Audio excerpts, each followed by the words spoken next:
स्वामीजींचा मंत्र म्हणून सुरुवात करूया.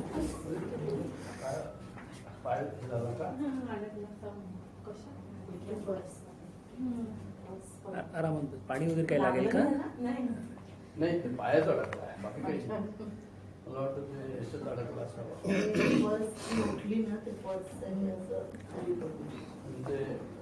कुठेतरी अडकलं. मंत्राचा अर्थ सांगा. नंतर संस्कृत मंत्र आहे, अर्थ पूर्ण नाही कधी ऐकलेला. त्या अवतारावरील काय तोच मंत्र आहे ना? तो रामकृष्णांचा हां, आहे, पण विवेकानंदांचा. पण मंत्र म्हणूया विवेकानंदांचा. स्वामीजींसाठी जो मंत्र म्हटला जातो, प्रथा आहे रामकृष्ण मिशनची. ओम नमः श्रीयतिराजाय. ओम नमः श्रीयतिराजाय विवेकानंद सूरये. विवेकानंद सूरये सच्चित् सुखस्वरूपाय. सच्चित् सुखस्वरूपाय स्वामिने तापहारिणे. स्वामिने तापहारिणे. नमस्कार. त्या परब्रह्म तत्वाला, जो ओंकार स्वरूप आहे, जो प्रकृतीत अवतरल्यामुळं श्री नावाचं वैभव घेऊन आलेला आहे, जो योग्यांचा अधिराज आहे, जो सुरांचा सुर आहे, जो सच्चित सुख या परब्रह्माच्या स्वरूपाचा आहे, जो माझ्या तिन्ही तापांचं हरण करतो, त्या यतिराजाला आमचा नमस्कार असो.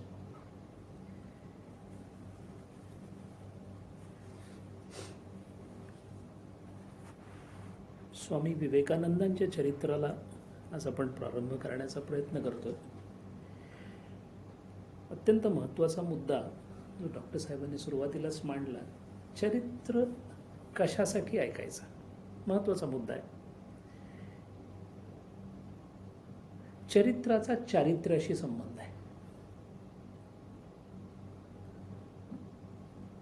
ज्याचं चारित्र्य असतं त्याचं चरित्र बनतं. चारित्र्य नसलेल्याचं चरित्र बनत नाही. आणि गमतीचा भाग असा आहे की स्वामी विवेकानंद असे अवतार पुरुष होते की ज्यांनी त्यांच्या आयुष्यामध्ये सांगितलेल्या अनेक आध्यात्मिक सल्ल्यापैकी सगळ्यात मौलिक सल्ला त्यांनी दिलेला जो होता तो असा होता की अध्यात्मामध्ये चारित्र्य हवं, असं ते नेहमी म्हणत. चारित्र्याचा वासनाक्षयाशी संबंध आहे. वासनाक्षयांचा दुर्वासनाक्षयाशी संबंध आहे. चुकीच्या वासनांचा क्षय होण्यासाठी चांगल्या वासनांचं रोपण होणं जरुरीचं आहे. चांगल्या वासनांचं रोपण होण्यासाठी चांगल्या विचारांचं रोपण होणं जरुरीचं आहे. आणि चांगल्या विचारांचे स्रोत आपल्या आजूबाजूला जे आहेत ते केवळ आणि केवळ संतांचे विचार हे एकच आहेत. संतांच्या विचाराशिवाय चांगल्या विचारांचा स्रोत तो ग्रंथ स्वरूपामध्ये असेल, तो व्यक्ती स्वरूपामध्ये असेल, तो मूर्ती स्वरूपामध्ये असेल, तो अमूर्त स्वरूपामध्ये असेल, पण त्याशिवाय चांगल्या विचारांचा स्रोत कुठेही सापडत नाही. याचा अर्थ जर चांगल्या विचारांशी संलग्न होण्याचा प्रयत्न करायचा असेल तर जे मार्ग आपल्याला उपलब्ध आहेत त्यापैकी सगळ्यात उत्तम मार्ग म्हणजे देवाचं ऐकावं, देवाबद्दल बोलावं, देवाच्या सानिध्यात राहावं, देव देव करावा. आणि मग जर असा देव आपल्याला आपल्या विश्वासाची दृढता व्हावी म्हणून अवतार स्वरूपाने जर अवतरलेला असेल, ज्याच्या अस्तित्वाबद्दल तिळमात्र सुद्धा शंका नसेल, भगवान रामचंद्रांना पाहण्याइतके आपण नशीबवान नाही आहोत. भगवान श्रीकृष्णांचे जे काही अवतार कार्य झालं त्या कार्याची माहिती आम्हाला आहे, पण तो कोणत्या कालात होता याबद्दलची सुद्धा आम्हाला पुसटशी कल्पना नाही. या उलट असं अवतार कार्य जे ज्ञानदेव आहेत, एकनाथ महाराज आहेत, नामदेव महाराज आहेत, तुकाराम महाराज आहेत, समर्थ आहेत, हे याची देही याची डोळा इथं झालेले आहेत. आणि मग आमच्या म्हणायला सहश्रद्ध पण श्रद्धेने अजून मूळ धरलेलं नसल्यामुळे या पुराणातल्या किंवा अगोदर सांगितलेल्या देवाच्या अवतारांबद्दल तितकी खात्री होत नाही जितकी खात्री ज्यांना आपण ऐकलं पाहिलेलं आहे त्याबद्दल होते. आणि या पद्धतीने असा एक अवतार जो 18व्या शतकाच्या शेवटी झाला, त्या अवताराचं महत्त्व त्या अवतारी पुरुषांच्याच शब्दात सांगावं.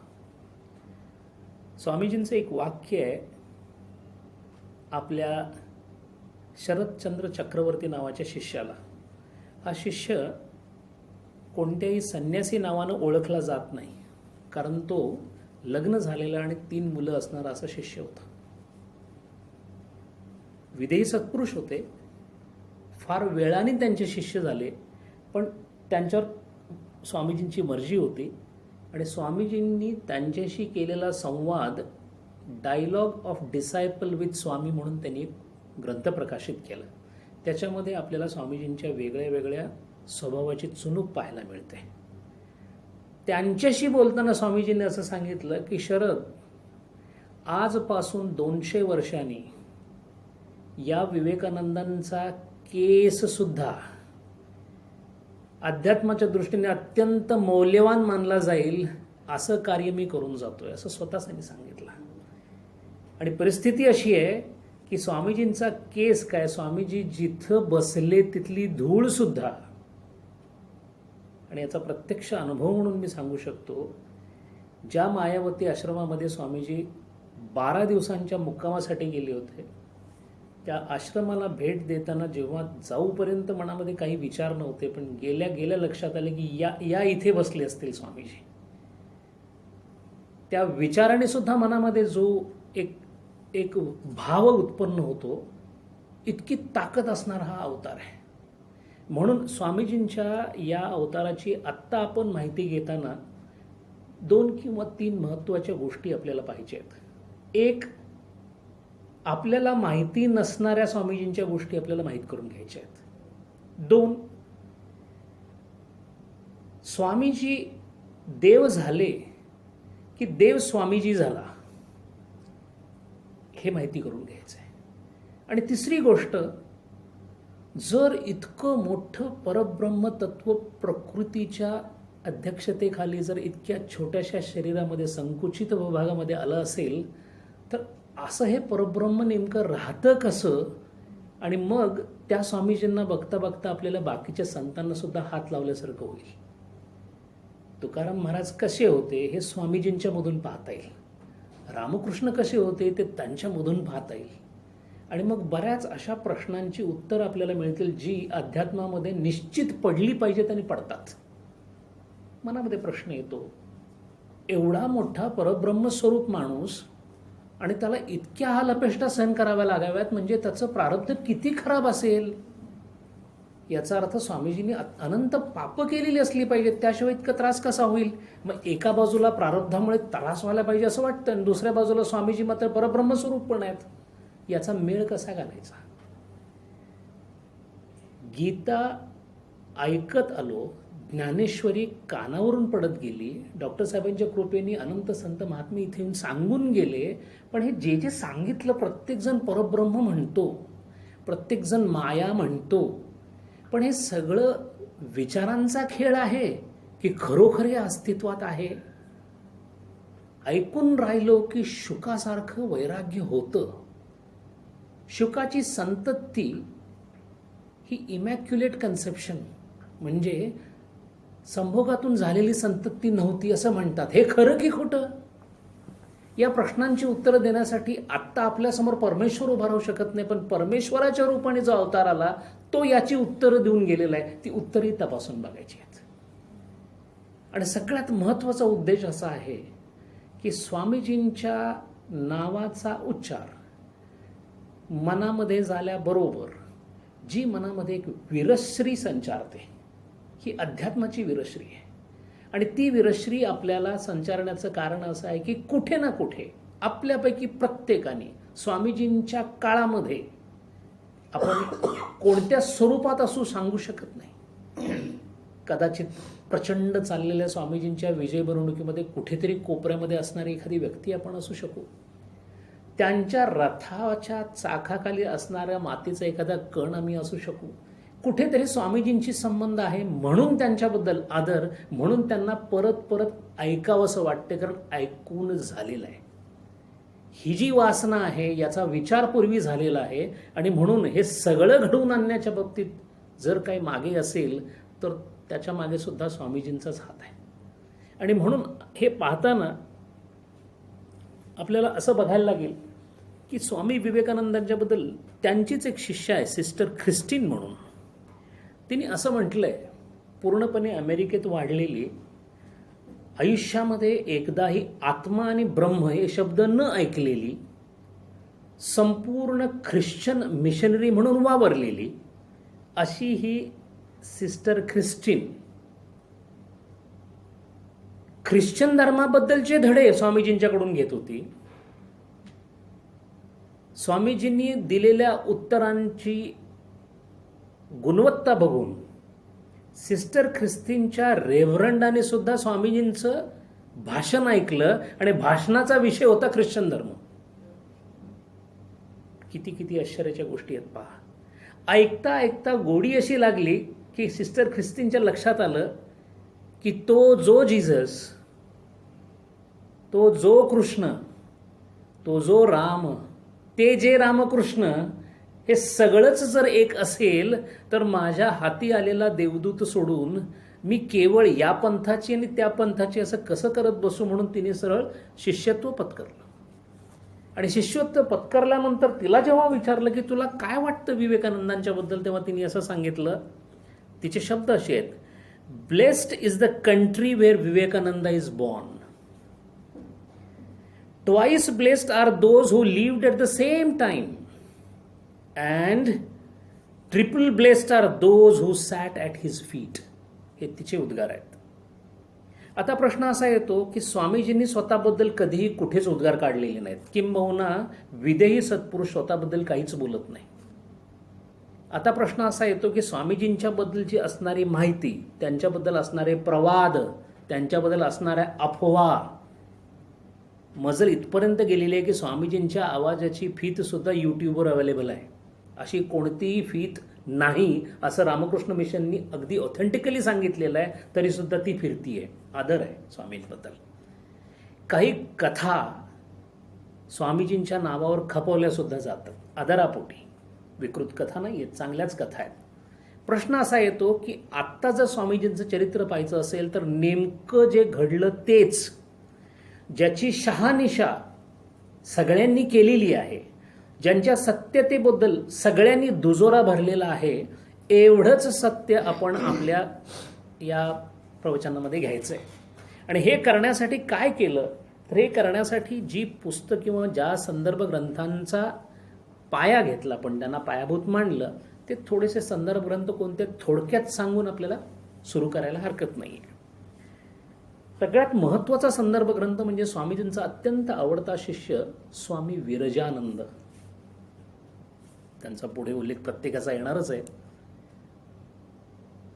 विदेही सत्पुरुष स्वामीजींचे अत्यंत आवडते. आणि स्वामीजी रागवल्यानंतर स्वामीजींच्या पुढे जाण्याचं धाडस करणाऱ्या काही कमी लोकांपैकी एक. विसरून चालणार नाही की स्वामी शिवाचा अवतार होते. या विरजानंदांनी life of Vivekananda by his eastern and western disciples म्हणून मोठा ग्रंथ लिहिला. लिहिणारे विदेही सत्पुरुष आहेत, त्यामुळे सत्यतेबद्दल शंका बाळगायचं कारण नाही. त्याच्यानंतर अभेदानंद स्वामीजींचे गुरुबंधू, ज्यांचा बहुतांश काळ अमेरिकेमध्ये गेला आणि ज्यांनी बरीच वेदांतावरही पुस्तकं लिहिलेली आहेत. आपल्या लाडक्या गुरुबंधूबद्दल त्यांनी अमर जीवन कथा नावाचं एक ग्रंथ लिहिलेला आहे. स्वामी शारदानंद ज्यांनी रामकृष्ण परमहंसांचा लीला प्रसंग नावाचं पुस्तक लिहिलेलं आहे, त्यांनी विवेकानंदांच्या वर अतितेर स्मृती नावाचा एक ग्रंथ लिहिलेला आहे. हा तिसरा ग्रंथ आहे. स्वामीजींना 2 भाऊ होते. त्या भावांपैकी सगळ्यात धाकटा भूपेंद्रनाथ आणि खालून 2 नंबर महेंद्रनाथ, हे दोघेही स्वामीजींच्या बरोबर लहानपणापासून तर होतेच, पण त्यापैकी महेंद्रनाथ स्वामीजींच्या बरोबर इंग्लंडला सुद्धा गेले होते. आपण त्या 2 भावांबद्दल सुद्धा थोडंसं नंतर पाहणारच आहोत. या दोघांनी स्वामीजींच्याबद्दल लिहिलेलं आहे. स्वामी विवेकानंदेर जीवन कथा हे महेंद्रनाथ दत्तांनी लिहिलं आहे आणि पॅट्रियट प्रोफेट या नावाने भूपेंद्रनाथांनी लिहिलेलं आहे. असंच आणखीन लिहिणारी म्हणजे भगिनी निवेदिता, स्वामीजीची अत्यंत लाडकी शिष्या. तिचं जे वॉन्डरिंग्स विथ स्वामी असं पुस्तक आहे, ते स्वामीजी आणि भगिनी निवेदिता साधारण 3 महिन्याच्या काळासाठी काश्मीर म्हणजे लाहोरपासून काश्मीरपासून अल्मोड्यापर्यंत बरोबर असताना त्यांना आलेले अनुभव त्यांनी डायरी स्वरूपामध्ये, त्यावेळेला स्वामीजींच्या बरोबर जवळजवळ 6 अमेरिकन बायका होत्या, त्या भगिनी निवेदितांच्या बरोबर होत्या. त्याच्यानंतर प्रबुद्ध भारत नावाचं जे मासिक आहे ते स्वामीजींच्या काळातच प्रसिद्धीला आलं. त्याचा पहिला प्रेस मायावती आश्रमामध्ये होता हिमालयामध्ये, अजूनही तिथे तो प्रेस आहे. तर त्याच्यामध्ये प्रत्येक त्यांच्या गुरुबंधूंनी आणि शिष्यांनी स्वामीजींच्याबद्दल काही काही घटना सांगितलेल्या आहेत, त्या घटनासुद्धा याच्यामध्ये घेतलेल्या आहेत. आणि सगळ्यात महत्त्वाचे म्हणजे प्रसिद्ध फ्रेंच तत्त्वज्ञ 1921 नोबेल प्राईज जिंकणारे रोमा रोलॉ, ज्यांनी रामकृष्ण परमहंसांच्याबद्दलही लिहिलेलं आहे, त्यांनीच स्वामी विवेकानंदांच्यावर सुद्धा पुस्तक लिहिलेलं आहे. इतक्या पुस्तकांमधून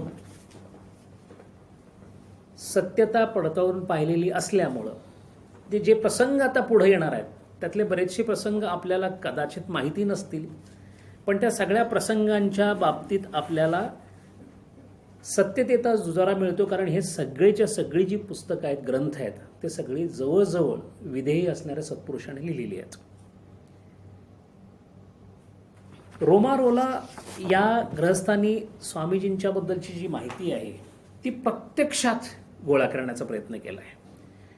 बाकीच्यांचा तर त्यांच्याशी सहवासच होता. आता प्रश्न असा येतो की स्वामीजी मूळचं नाव नरेंद्रनाथ दत्त, हे दत्त लोक कुठले? दत्त हे आडनाव बंगालमध्ये जवळजवळ 1000 वर्षापासून रुळलेलं आहे. स्वामीजींची जात काढूनही म्हणतात, संन्यासाला जात नसते, पण स्वामीजींची काढली गेली. त्रास झाला स्वामीजींना खूप त्याच्याबद्दल. आणि स्वामीजींनी एका सभेमध्ये जेव्हा त्यांना तुम्ही अस्पृश्य आहात असं मोठ्याने ओरडून सभेतनं सांगितलं, त्यावेळेला शिवाचा अवतारच होते.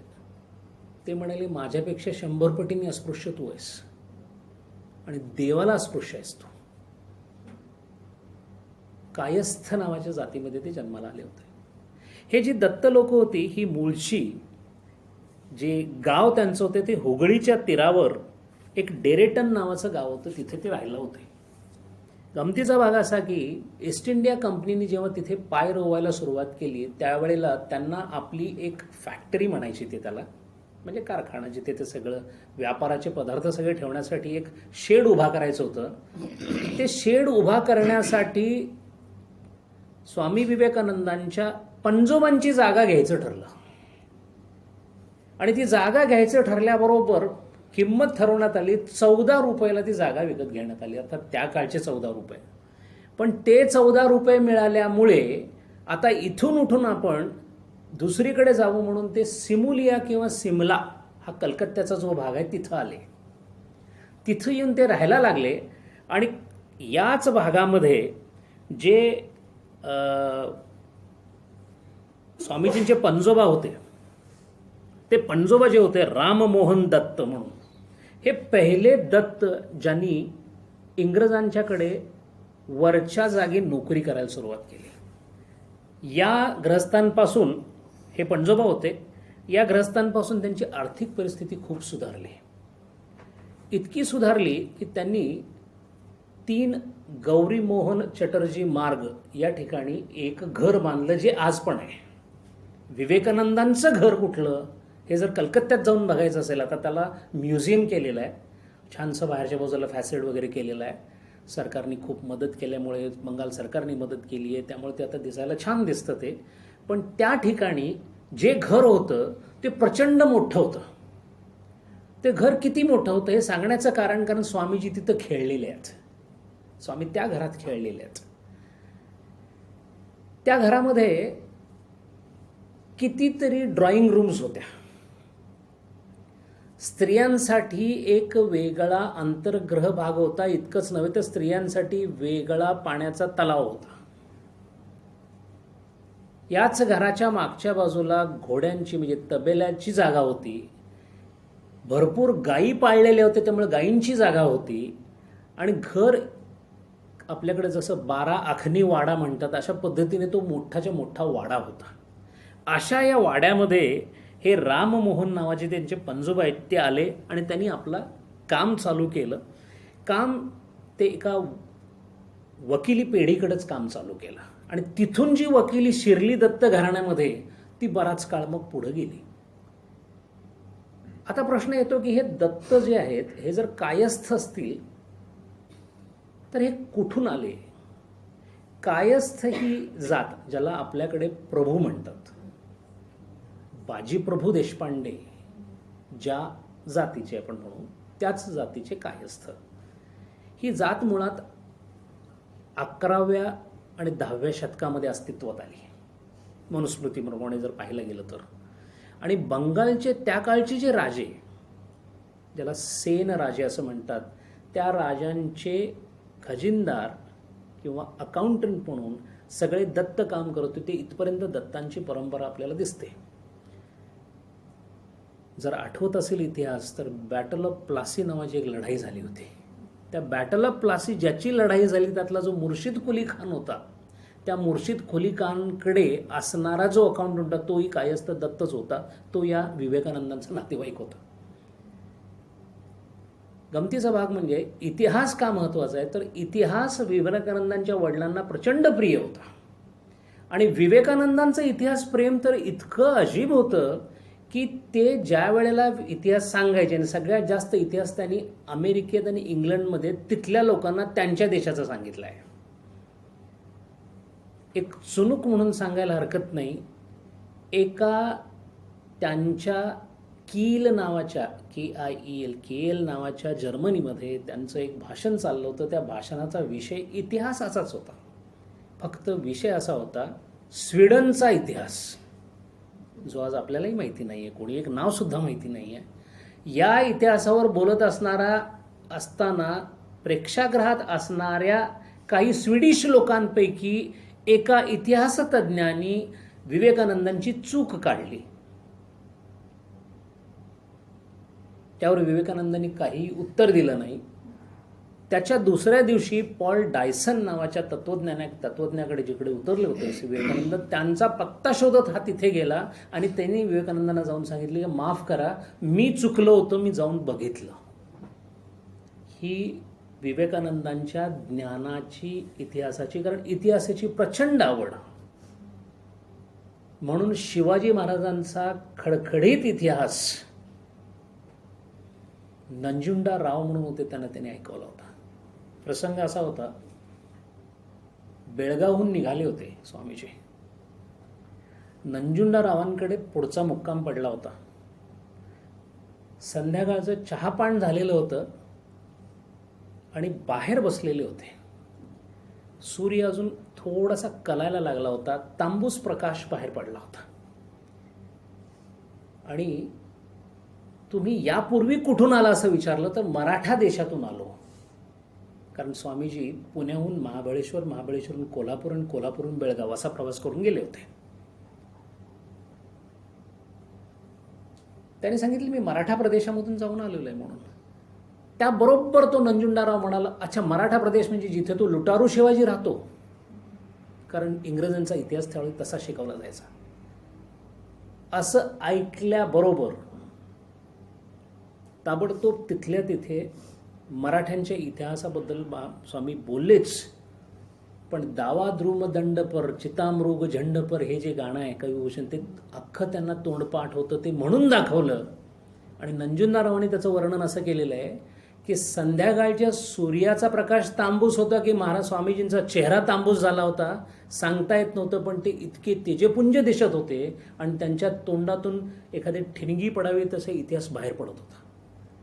आणि हे सगळं सांगत असताना ते म्हटले, विसरू नकोस त्याचं नाव शिवाजी होतं, तो शिव होता. शिवाजी महाराज शिवाचा अंश होते हे सांगणारे दुसरे स्वामीजी हे सुद्धा स्वतः शिवाचाच अंश होते. इतकी इतिहासाची आवड असणाऱ्या या राममोहन जे होते त्यांनी हे एवढं मोठं घर बांधलं. आणि गमतीचा भाग म्हणजे 36व्या वर्षी त्यांचा मृत्यू झाला. त्यांना 2 मुलं होती, दुर्गा प्रसाद आणि काली प्रसाद नावाची. ह्यातले हे दुर्गा प्रसाद म्हणजे स्वामी विवेकानंदांचे आजोबा. हे दुर्गा प्रसाद आपल्याला थोडेसे महत्त्वाचे आहेत. का महत्त्वाचे आहेत? तर पहिली गोष्ट म्हणजे 36व्या वर्षी पित्याचं छत्र हरपलं या दोघांसाठी. पण त्या काळी जॉईंट फॅमिली सिस्टम असल्यामुळे आणि ते घर इतकं मोठं होतं की साधारण प्रत्येकाच्या घरी 2-3 नातेवाईक असे मुक्कामाला असायचेच.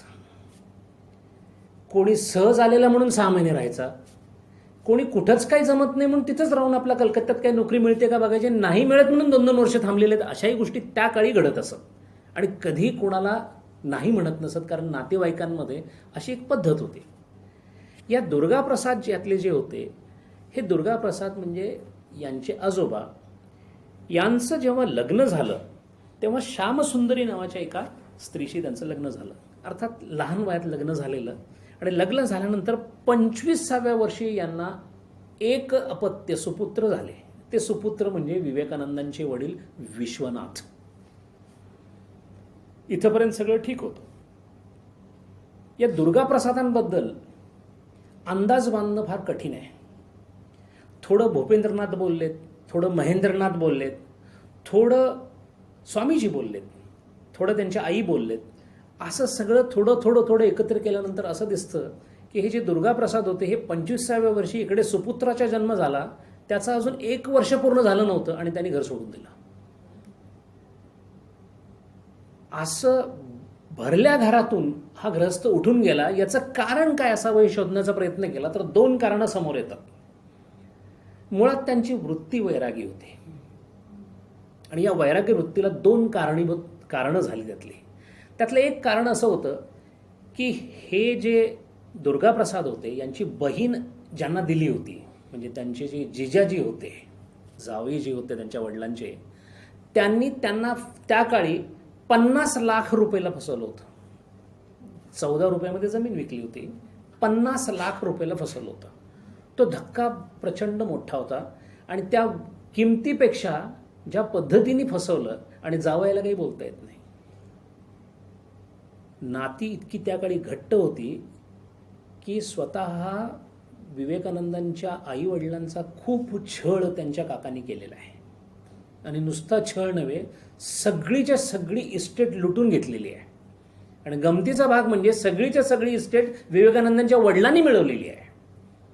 मग प्रश्न असा येतो की मिळवायची मी आणि काकांनी खायची, असं कसं? अशीच नाती होती त्या काळी. असं नातं असणारे हे दुर्गा प्रसाद जेव्हा ते 50 लाख रुपयाचं नुकसान झालं आणि त्याहीपेक्षा त्यांना जे मोठं नुकसान वाटलं ते असं वाटलं की त्यांची जी पत्नी होती श्यामसुंदरी, तिचा घरामध्ये अपमान होत असे. आणि एकदा असा अपमान झाला की ती श्यामसुंदरी त्या काळामध्ये पालखीतनं बायका जात असत माहेरी. ती माहेरी गेली होती आणि माहेरून परत आली होती. ती माहेरून परत येत असताना ओवरीवर फेऱ्या मारत होते दुर्गा प्रसाद. आणि त्यांनी आपल्या डोळ्यांनी पाहिलं की आल्या पावली घरात असणाऱ्या त्यांच्या विधवा बहिणीने तिला आल्या पावली परत जा म्हणून सांगितलं. या 2 गोष्टी पाहिल्यानंतर त्यांच्या मनामध्ये असे विचार आले की ज्याच्यामध्ये एक कपर्दिक सुद्धा संबंध नसणारे आम्ही, कुणाचंही अजिबात वाईट न चिंतणारे आम्ही, अशा लोकांना या विश्वामध्ये जर इतका त्रास होतो तर हे विश्व जगण्याच्या किंवा राहण्याच्या लायकीचं नाही आहे असा विचार केला. आणि ती पालखी जेव्हा परत जात होती त्यावेळेला ते घरातून बाहेर पडले. त्यावेळेला ते जे घरातून बाहेर पडले ते परत आलेच नाहीत. म्हणजे विवेकानंदांना आजोबा हे पाहायलाच मिळाले नाहीत. गमतीचा भाग असा होता की हे जे विश्वनाथांचे वडील म्हणजे विवेकानंदांचे जे आजोबा दुर्गाप्रसाद होते त्यांचा एक भिक्षापुत्र होता. भिक्षापुत्र म्हणजे ज्याचा उपनयन संस्कार त्यांनी केला होता आणि ज्यांनी पहिली भिक्षा त्यांच्याकडे मागितली होती त्याला भिक्षापुत्र म्हणतात. त्या भिक्षापुत्राचा त्या काळी फार मोठा मान असे, पुत्रासारखाच मान असे. हे दुर्गाप्रसाद त्या भिक्षापुत्राच्या तिथे राहत असत. अर्थात कुटुंबाला अजिबात त्यांनी कळू दिलं नाही की मी इथं राहतोय. तिथं राहतायत असं कळल्यानंतर त्यांचा जो भाऊ कालीप्रसाद त्याने एक दिवस जाऊन त्यांना पकडून आणलं घरी. आणि आता कुठे जाईल, कारण बायको आहे, मुलगा आहे, संन्यासी म्हणता येत नाही. साधारण विठ्ठलपंतांसारखी अवस्था इथे दिसते आपल्याला. म्हणून त्यांनी त्यांना बंद करून टाकलं, ताळा लावून टाकला त्यांच्या खोलीला. याला प्रत्युत्तर म्हणून दुर्गाप्रसादांनी पाणी आणि अन्न दोन्ही सोडून दिलं. चौथ्या दिवशी नाईलाज झाला, तुला काय करायचंय ते कर म्हणून सांगितलं आणि ते तिथून परत निघून गेले. या दुर्गाप्रसादांचे आणखी 2 प्रसंग आपल्याला महत्वाचे आहेत, ते थोडेसे पाहायला लागतील. एक प्रसंग असा आहे, दत्त कुटुंब बनारसला गेलं होतं, वाराणसीला विश्वेश्वराचं दर्शन करायला. विश्वनाथ म्हणजे त्यांचे वडील, विश्वनाथांची आई श्यामसुंदरी, हे दोघे तिकडे गेलेले असताना हे जे दुर्गाप्रसाद होते हे त्यावेळेला बनारसमध्ये होते. अशा वेळेला रस्त्यातून जाताना या श्यामसुंदरींचा तोल गेला आणि तिकडून भरधाव येणाऱ्या गाडीखाली तिचा तोल जाऊन तिचा एखादा अंग येईल असं वाटत असताना एका साधूंनी त्यांना उचललं, मदत केली, बाजूला आणले, डोळे उघडल्याबरोबर चांडाळणी माया माया असं म्हणत परत सोडून पळून गेले. तेच ते दुर्गाप्रसाद होते. हा दुसरा प्रसंग त्यांच्या आयुष्यातला. हे घडल्यानंतर त्याच्या 3ऱ्या दिवशी गंगेच्या स्नानाला गेल्यानंतर त्या बोटीच्या कडेला विश्वनाथ म्हणजे विवेकानंदांचे वडील बसले होते. त्यांचा तोल गेल्यामुळं ते पडले आणि ते पडल्यामुळं पोहता न येत असणाऱ्या त्यांच्या आईने इकडे तिकडे न बघता उडी मारली. आणि आता हे दोघे बुडतील म्हणून जो पोहणारा होता तो एक जण खाली गेला आणि या दोघांना घेऊन बाहेर आला. जर यामध्ये काही प्रसंग घडला असता आज आपल्याला प्रवचन करता आलं नसतं.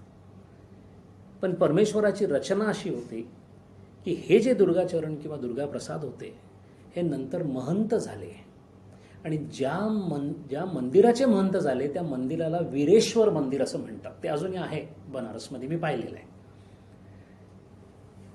गमतीचा भाग असा की विवेकानंदांची एक दूरची आत्या पण ओळखीतली विधवा असल्यामुळे त्याकाळी विधवा साधारण बनारसला किंवा वृंदावनला जाऊन राहणे असा प्रघात होता. तर त्या बनारसला राहत होत्या. त्यांना माहिती होतं की रोज गंगेच्या काठाला येऊन एक ध्यानाला जो ग्रस्त बसतो तो दुसरा कोणी नाही, माझा जावईच आहे, दुर्गाप्रसादच आहे. पण त्या दोघांचं एकामेकाशी बोलणं झालं नाही. आणि त्याहून गमतीचा भाग असा की जेव्हा विवेकानंदांच्या आईंना दिवस गेले तेव्हा त्यांनी सोमवारचं व्रत केलं होतं आणि शिवाची आराधना चालू ठेवली होती. त्यांना मुलगा व्हावा म्हणून ह्या ज्या आत्या होत्या त्यांनी वीरेश्वराची आराधना चालू केली होती. आणि ह्याच वीरेश्वराच्या मंदिरामध्ये वीरेश्वराचं पूजन आणि ध्यान हे दुर्गाप्रसाद करत होते. आजोबा, आत्या आणि आई.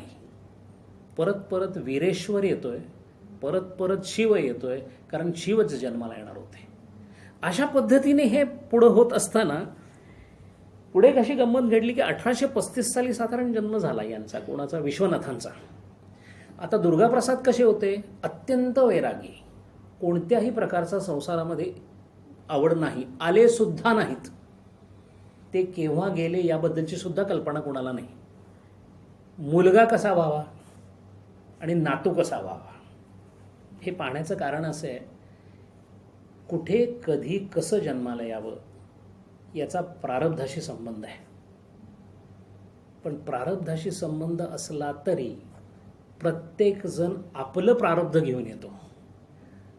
ज्ञानदेवांसारखे 4 पुत्र जन्माला घालणाऱ्या विठ्ठलपंतांना एकाही ठिकाणी प्रवचनाला उभं राहता आलं नाही. या उलट त्यांच्या मुलांनी जे लिहून ठेवलं ते अजूनही प्रवचनाचा विषय बनतं.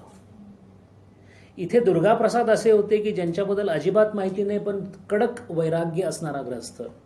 विश्वनाथांची मात्र परिस्थिती वेगळी होती. पहिली गोष्ट म्हणजे त्यांची आई त्यांच्या 12व्या वर्षी गेली. वडील तर जन्मताच निघून गेले. म्हणजे मुळातच ते अनाथ झाले. अनाथ झाल्यामुळं त्यांना त्यांच्या काकांकडे राहावं लागलं, म्हणजे कालीप्रसादांकडे राहावं लागलं.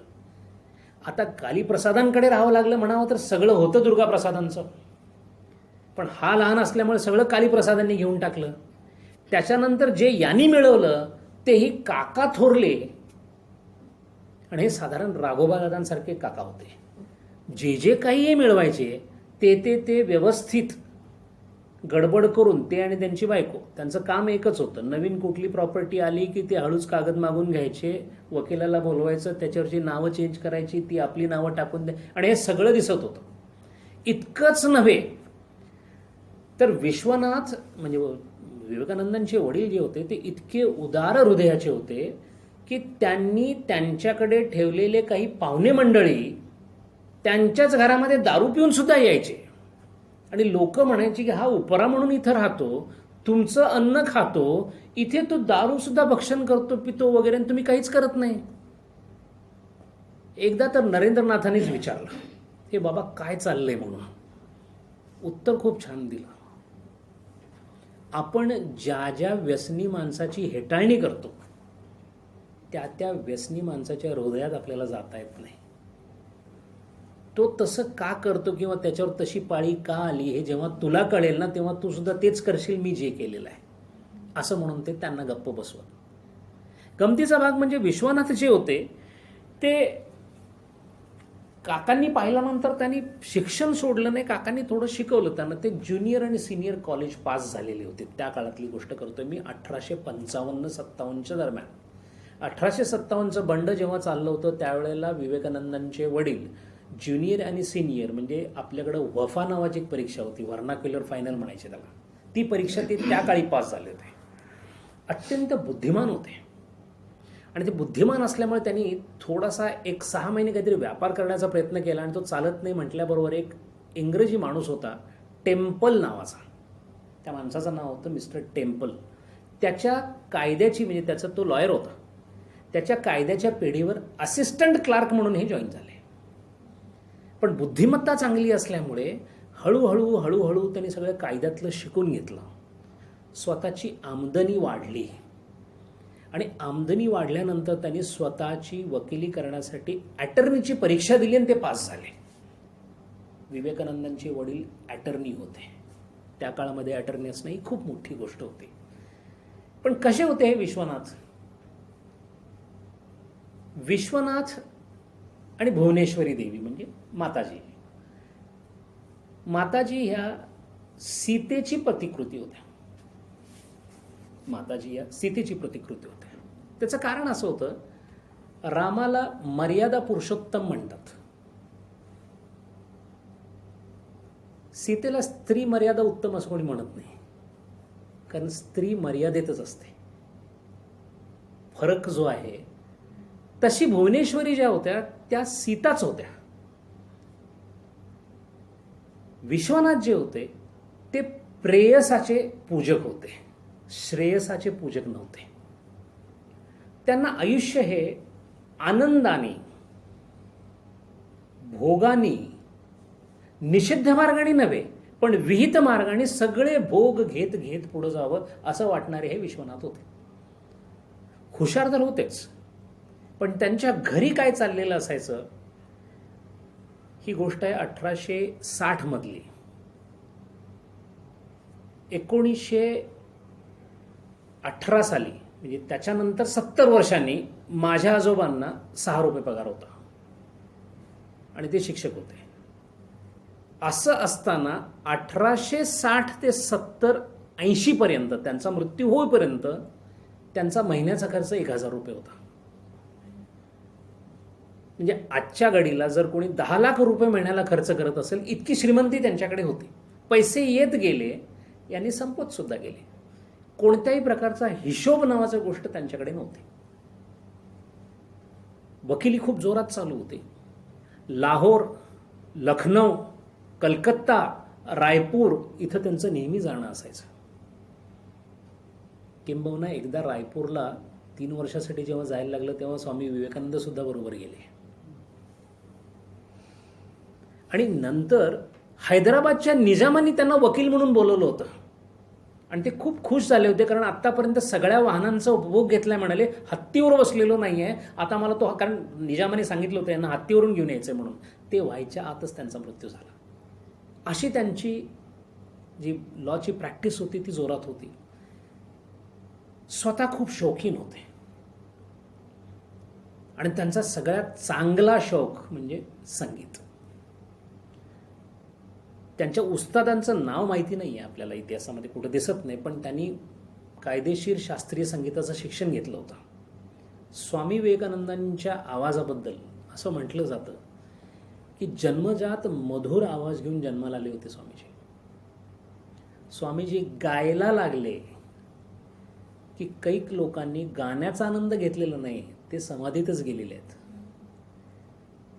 त्यांच्या गाण्याच्या टोनवरून, त्यांच्या गाण्याच्या त्या पोतावरून रामकृष्ण परमहंस ओळखायचे त्याच्या मनात काय आहे. असं 3 किंवा 4 वेळेला फक्त झालेलं आहे की रामकृष्णांनी गाणं म्हणायला सांगितलंय आणि रामकृष्ण स्वतःच म्हटले आज तू त्यात नाही आहेस.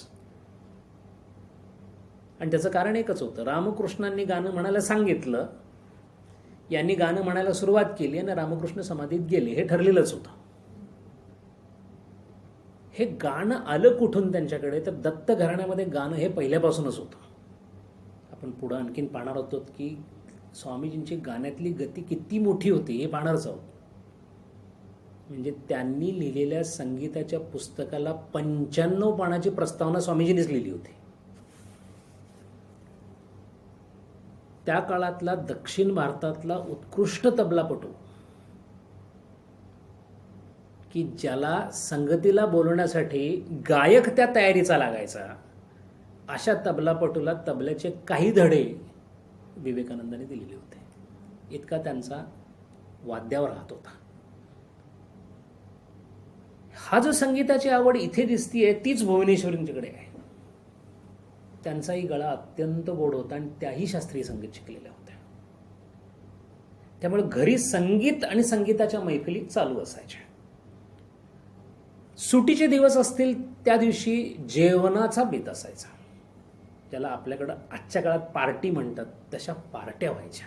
फक्त त्या पार्ट्या शुद्ध पद्धतीच्या होत्या, पण याचा अर्थ असा नव्हे की शाकाहारी होत्या. ज्याला रान कोंबडा म्हणतात, त्याला इंग्रजीमध्ये फाऊल म्हणतात, त्याची कढी. त्यामुळे पुलाव आणि मटणाची कढी हे 2 करण्यामध्ये विश्वनाथांचा हात कोणी पकडत नव्हतं. आणि गमतीचा भाग असा आहे की हेच चिरंजीवांनी उचलल्यामुळं स्वामीजींच्या पाककलेवर एक पुस्तक आहे. म्हणजे स्वामीजींना काय काय येत होतं याच्यावर. काही पाश्चात्य लोकांना स्वामीजींनी नॉर्वेजियन डिशेस करून खायला घातलेले आहेत. असे हे विश्वनाथ इतिहासाचे भयंकर आवडते होते. त्यांनी त्या काळामध्ये history of Romans, British history of Charles 12, Julius Caesar and Roman history ही सगळी पुस्तकं वाचून काढली होती आणि त्यांना पॅरेग्राफचे पॅरेग्राफ पाठ होते. गमतीचा भाग आणि थोडासा वादाचा भाग, न्यू टेस्टामेंटवर भयंकर श्रद्धा होती. बायबल नेहमी वाचायचे, गीतेला हात लावला नव्हता. आपण काय पाहतोय, हिंदू धर्माचं पुनरुत्थापन केलेल्या अशा स्वामीजींच्या वडिलांची गोष्ट अशी की त्यांनी, शारदानंदांनी असं लिहिलंय बरं का, की त्यांनी स्वतःहून आपल्या हातून एक बायबलची प्रत नरेंद्राला दिली. अर्थात दत्त कुटुंब फार संकुचित विचारांचं नव्हतं. त्यांनी ती प्रत दिली आणि त्याला वाचायला सांगितली आणि सांगितली याच्यात देवाबद्दल काय नाही असं कुठंही नाही. याला मात्र भूपेंद्रनाथांचा आक्षेप आहे त्यांच्या भावाचा. कारण ते म्हणतात की भागवताचं वाचन माझे वडील करत होते. थोडासा वादाचा मुद्दा तिथे आहे. पण सांगण्याचा महत्त्वाचा भाग इतकाच की फार खोलात जाऊन कोणत्या प्रकारचं तत्वज्ञान विश्वनाथांनी वाचलेलं नाही. पण त्यांना अरेबिक, पर्शियन, इंग्लिश आणि हिंदी या 4ही भाषांवर त्यांचं प्रभुत्व होतं. त्यांनी लुई 12चा इतिहास फ्रेंचमधून वाचला होता. त्यांचं फ्रेंचही चांगलं होतं. भूपेंद्रनाथांचं मत असं आहे की संस्कृत त्यांना चांगलं येत होतं आणि मुग्धबोध व्याकरण नावाचं त्यावेळचं जे संस्कृत व्याकरण आहे ते त्यांनी पूर्ण वाचलं होतं आणि ते पुस्तक संग्रही होतं असं त्यांचं मत आहे. हाफिज नावाचा एक पर्शियन पोएट आहे, खूप प्रसिद्ध आहे, खूप चांगला आहे. काही थोड्या गोष्टी त्याच्या मी वाचलेल्या आहेत हाफिजच्या, भाषांतरित केलेल्या. हाफिजचं एक मासला सांगण्यासाठी एखादं उदाहरण सांगू शकतो मी. शिष्याने गुरुला विचारलं की गुरुसाठी काय देशील म्हणून. एका शिष्याने सांगितलंय विश्व त्याच्या नावावर. दुसरा शिष्य म्हणतो अर्जान खरीद. हे हाफिजचं वाक्य आहे. अर्जान खरीद म्हणजे फार स्वस्तात काहीतरी बोलतो असतो असं गुरुचं वर्णन हाफिजनी केलेलं आहे. या हाफिजची जी काही पर्शियन कपलेट्स होते ती मुखगत होती यांना.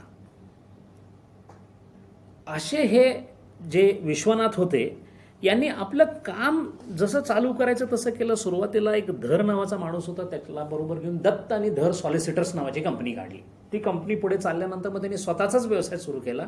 तो जो व्यवसाय सुरू केला तो दत्त सॉलिसिटर्स या नावाने चालू राहिला. पुढे त्यांना लिहिण्याची पण आवड होती. त्यांनी एक नॉव्हेल किंवा काय म्हणतो त्याला आपण कादंबरी लिहिली होती सुलोचना नावाची.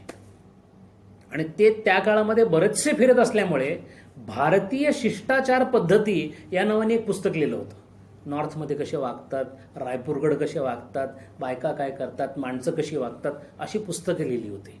म्हणजे साहित्य, संगीत हे घरात होतं. विचारांनी फार विशाल होते सगळे घरामधले. त्यामुळे खास पार्टीमध्ये किंवा जेवणामध्ये सगळ्या मित्रांना बोलवायचं. अपेयपान नव्हतं पण अभक्षभक्षण झालंच पाहिजे. इतकं की लहानपणी विवेकानंद शाकाहारी होते, नंतर मांसाहारी झाले. स्वामी झाल्यानंतर सुद्धा त्यांचं आवडतं म्हणजे मासा होताच.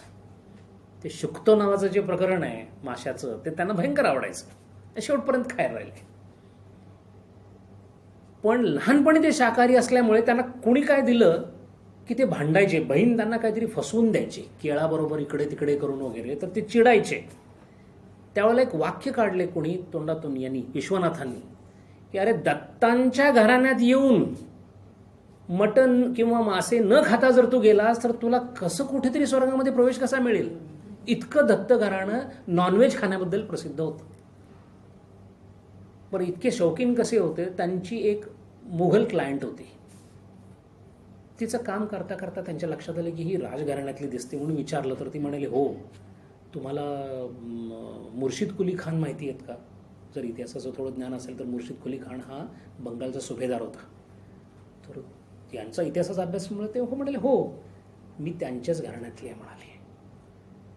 यावर विश्वनाथांनी काय सांगावं, तुम्ही त्यांच्या घराण्यातलं असणार म्हणजे मग त्यांच्या घराण्यात जसं बनत होतं खाणं तसं अजूनही तुमच्याकडे बनत असेल. त्या म्हणाल्या हो. मग मटन करी बनवण्याबद्दल काय चाललेलं असतं. ते म्हणाले आमच्याकडे खास खानसामा असतो. ते म्हणाले रविवारी पाठवाल का आमच्याकडं. म्हणून गुरगन खान नावाचाच त्या राजघराण्यातला जो आचारी होता तो खास विश्वनाथांच्याकडे येऊन ती मटन करी आणि पुलाव बनवून जायचा. सांगण्याचा उद्देश हा की अशा प्रकारचं व्यक्तिमत्व स्वामी विवेकानंदांचे वडील होते. पण गमतीचा भाग असा की खर्चाला कुठेही सीमा नसल्यामुळे आणि काका आणि काकू आपल्या कामात व्यग्र असल्यामुळे यांनी ॲसेट्स करायची कैक बिघ्यांची जमीन घेऊन ठेवली होती सुंदरगड, आणि ती होती स्वामी विवेकानंदांच्या नावावर. त्यांनी ते पेपर घेऊन जाऊन त्याची नावं बदलून काकांचं अर्ध काकींचं अर्ध टाकून सगळं करून झालंय, समोर दिसत सुद्धा होतं. शेवटी एक दिवस नरेंद्र चिडून गेले आणि म्हणाले, बाबा हे काय चाललंय, काय मला नको काय, पण हे हे हे योग्य नाही आहे, तुम्ही मला काय दिलं. विश्वनाथ हे फार वेगळ्या स्वभावाचे होते. त्यांना अशा गोष्टींनी कधी असं दुःख व्हायचं नाही. ते म्हणाले, तुला काय दिलं बघायचंय, चल. आणि त्याला नेऊन आरशासमोर उभं केलं. या आरशात जे दिसतंय ना, म्हणले, ते दिलं मी तुला. स्वामीजींच्या देहयष्टीकडे बोट दाखवून म्हणाले. आणि स्वामीजी होते तसे, देहयष्टीन तसेच होते. उत्कृष्ट बॉक्सर होते, उत्कृष्ट जिम्नॅस्ट होते आणि शिवाचा अवतार होते. एक प्रश्न विचारला गेला त्यांच्या मरणाच्या अगोदर 2 वर्ष. प्रश्न साधा होता की जर एखाद्या कुमकुवत माणसाला एखाद्या तगड्या माणसांनी त्रास दिला तर काय करावं. आता स्वामीजी काहीतरी सांगतील ना की तितिक्षा पाहिजे, अमुक पाहिजे, काय नाही. यांनी सांगितलं त्याला भरून धरून बुकलावा, जोपर्यंत केवढा बुकला, जोपर्यंत हात दुखत नाही तोपर्यंत मारावं. असे स्वामीजी होते. धटाशी धट, उद्धटाशी उद्धट. मग ताबडतोब त्यांनी म्हटले, संन्यासी असला तर म्हटलं काहीच हरकत नाही, कारण मृत्यूला तो घाबरतच नाही. स्वामीजींची उत्तरं जी आहेत ती काही काही बघण्यासारखी आहेत. अशा या विश्वनाथांचा पुढे असा प्रश्न झाला की हळूहळू जसा खर्च होत गेला, वाढत गेला, त्याबरोबर विश्वनाथांच्या आर्थिक परिस्थितीवर ताण यायला लागला. आणि असा ताण येत येत असतानाच त्यांचे त्यात मृत्यू झाला. आणि त्यांचा मृत्यू जो झाला तो हृदयरोग विकाराने झाला. त्या काळी अर्थात हे मायोकार्डियल इन्फ्रॅक्शन आहे की हा हार्ट अटॅक आहे की नाही वगैरे इतपत सायन्स पुढे गेलेलं नव्हतं.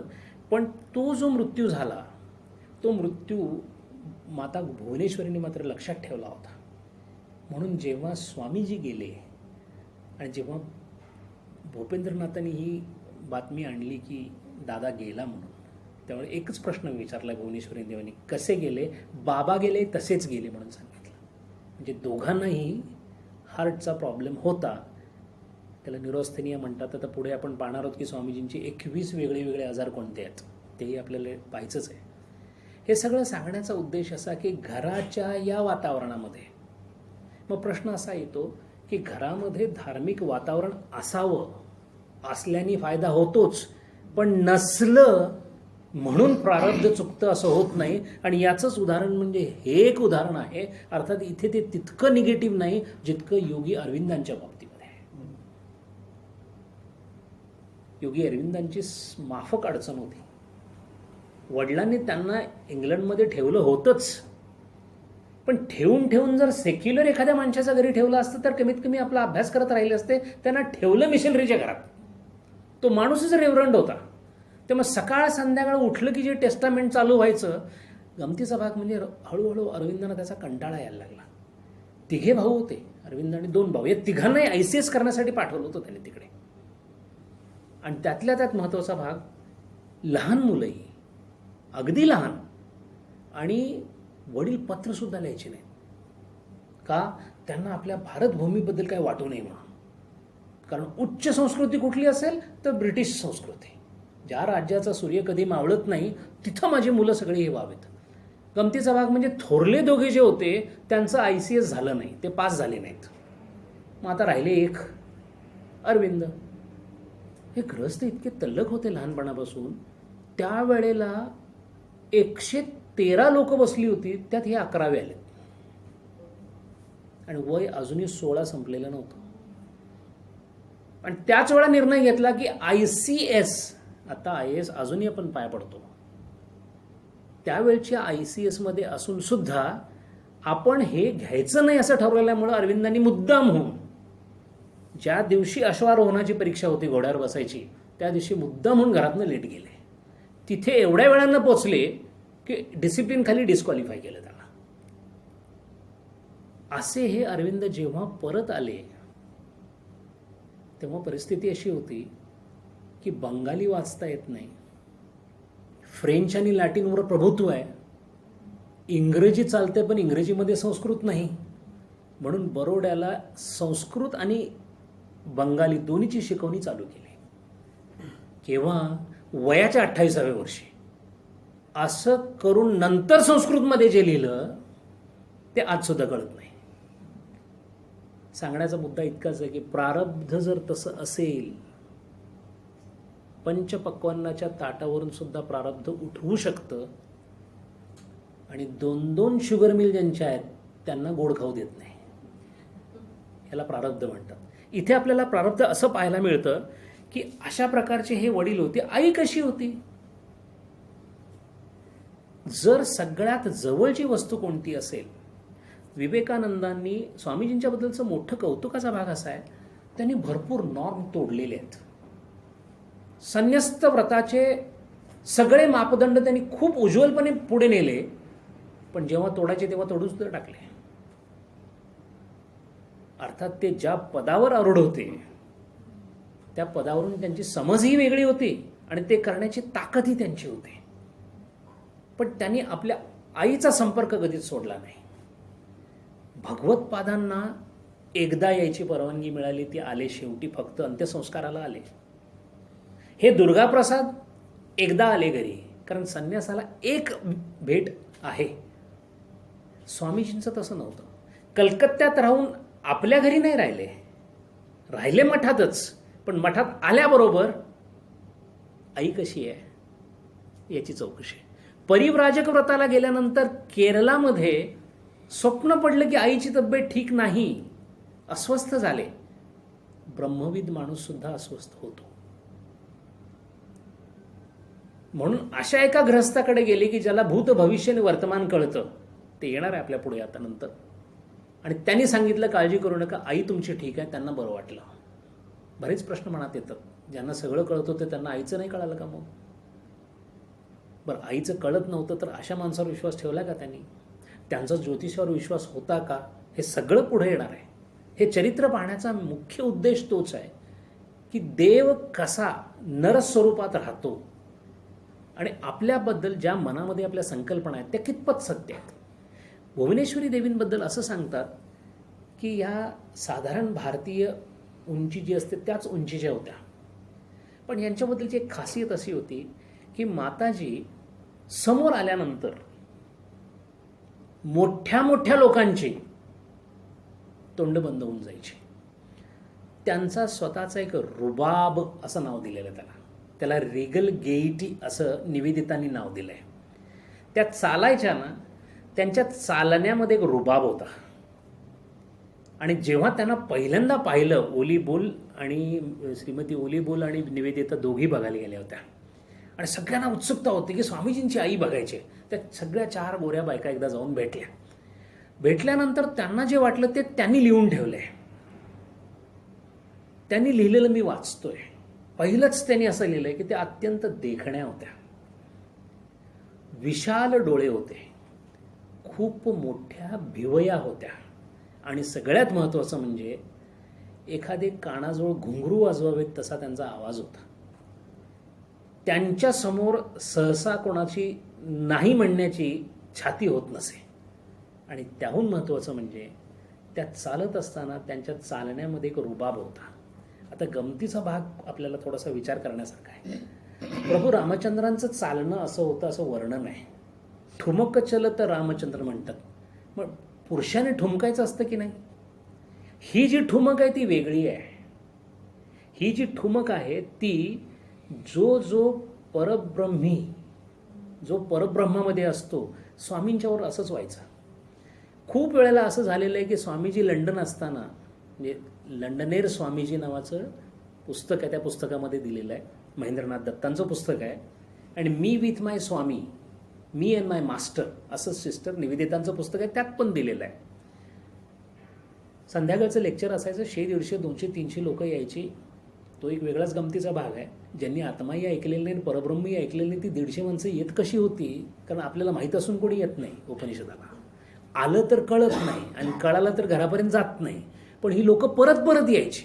असं काय होतं मग स्वामीजींच्याकडे? तर त्याच्याबद्दल त्यांनी लिहिलेलं आहे की स्वामीजी बोलत असताना बोलता बोलता ते असे 1.5 किंवा 2 पायाची अशी छोटीशी उडी मारायचे आणि अशी गिरकी घेतल्यासारखे करायचे. हे जे प्रकरण होतं हे बघत बसायचे बाकीचे. आता लक्षात येईल की कृष्णाकडे का बघत असायच्या गोपी. देव जेव्हा त्या रूपामध्ये समोर येतो तेव्हा त्याच्या प्रत्येक गोष्टीमध्ये एक विलक्षण गोडवा निर्माण होतो. आता यशोदा माता का इतकी त्याच्यामध्ये गेली असेल, किंवा का त्या बालकृष्णाला घेण्यासाठी जी भांडणं होत असतील की मी घेऊन जाते, राधा घेऊन जाते की गोपी घेऊन जाते, ते त्याच्यामुळे. आणि ती या भुवनेश्वरी देवीकडे पाहिल्या सगळ्यांनी सांगितले, हां इथंच this is the reason why Swamiji is like this. कारण त्यांना ते तिथं दिसलं. अशा भुवनेश्वरी देवी होत्या. किती खंबीर होत्या. 3 मुलं, विश्वनाथ म्हणजे त्यांचे वडील आणि भुवनेश्वरी देवी यांना 10 मुलं झाली एकूण. पहिला मुलगा झाला तो लहान असतानाच मेला. दुसरी मुलगी झाली लहान असतानाच मेली. तिसरी मुलगी हिरमणी म्हणून होती. हिरमोहिनी तिचं नाव, पण त्याला हिरमणी म्हणायचे. ती 23व्या वर्षी मेली. चौथी मुलगी जी स्वर्णबाला म्हणून आहे ती 72 वर्ष जगली. 5वी मुलगी आहे आणि 5वी मुलगी आहे ती परत जन्माल्यानंतर मेली. 6वा जो मुलगा झाला ते हे नरेंद्रनाथ. 7वी जी मुलगी झाली कर्णबाला आणि त्याच्यानंतर जुगलबाला ती 7वी. या दोघेही फार कमी वयात गेल्या. आणि सगळ्यात शेवटी 9वा आणि 10वा महेंद्रनाथ आणि भूपेंद्रनाथ अशी 10 मुलं झाली त्यांना. 10 पैकी फक्त ही सुवर्णबाला राहिली 72 वर्ष आणि बाकी हे राहिले. स्वामीजींचं खूप प्रेम होतं आपल्या भावांच्यावर, बहिणींवर वगैरे. आणि गमतीचा भाग म्हणजे या सगळ्यांमध्ये बाइंडिंग फोर्स जो होता घरातला ते स्वामीजीच होते. स्वामीजी त्यांच्या लहानपणी त्यांच्या भावांना गोष्ट सांगत असायचे. ती इतकी चांगली सांगत असायचे की सगळेचे सगळे झोपायच्या वेळेला सगळेच्या सगळे नरेंद्राला धरून, आणि रोज नवीन गोष्ट. बरं, गोष्ट कशी? पुराणातली नाही, रोज नवीन गोष्ट सांगण्याची हातोटी अशी की शेवटी भुवनेश्वरी देवीने सांगायचं, झोपा म्हणून सांगायची पळी यायची. अशी मुलं एका बाजूला एक लागून भूपेंद्रनाथने फार छान वर्णन दिले. दादा झोपायचा, दादानंतर मी, माझ्यानंतर माझी बहीण, मध्ये आत्या, त्याच्यानंतर भुवनेश्वरी देवी, असे सगळे झोपायचे. आणि रात्री ही कथा चाललेली असायची. अशा या माताजींना जेव्हा विचारलं की तुमची ही 3 मुलं आहेत ना, यापैकी एक तर आम्हाला देशालाच दिला, तर त्या म्हणाल्या एक नाही, सगळेच दिले. 1907 साली भूपेंद्रनाथ दत्तांना अलीपूर केसमध्ये सजा झाली.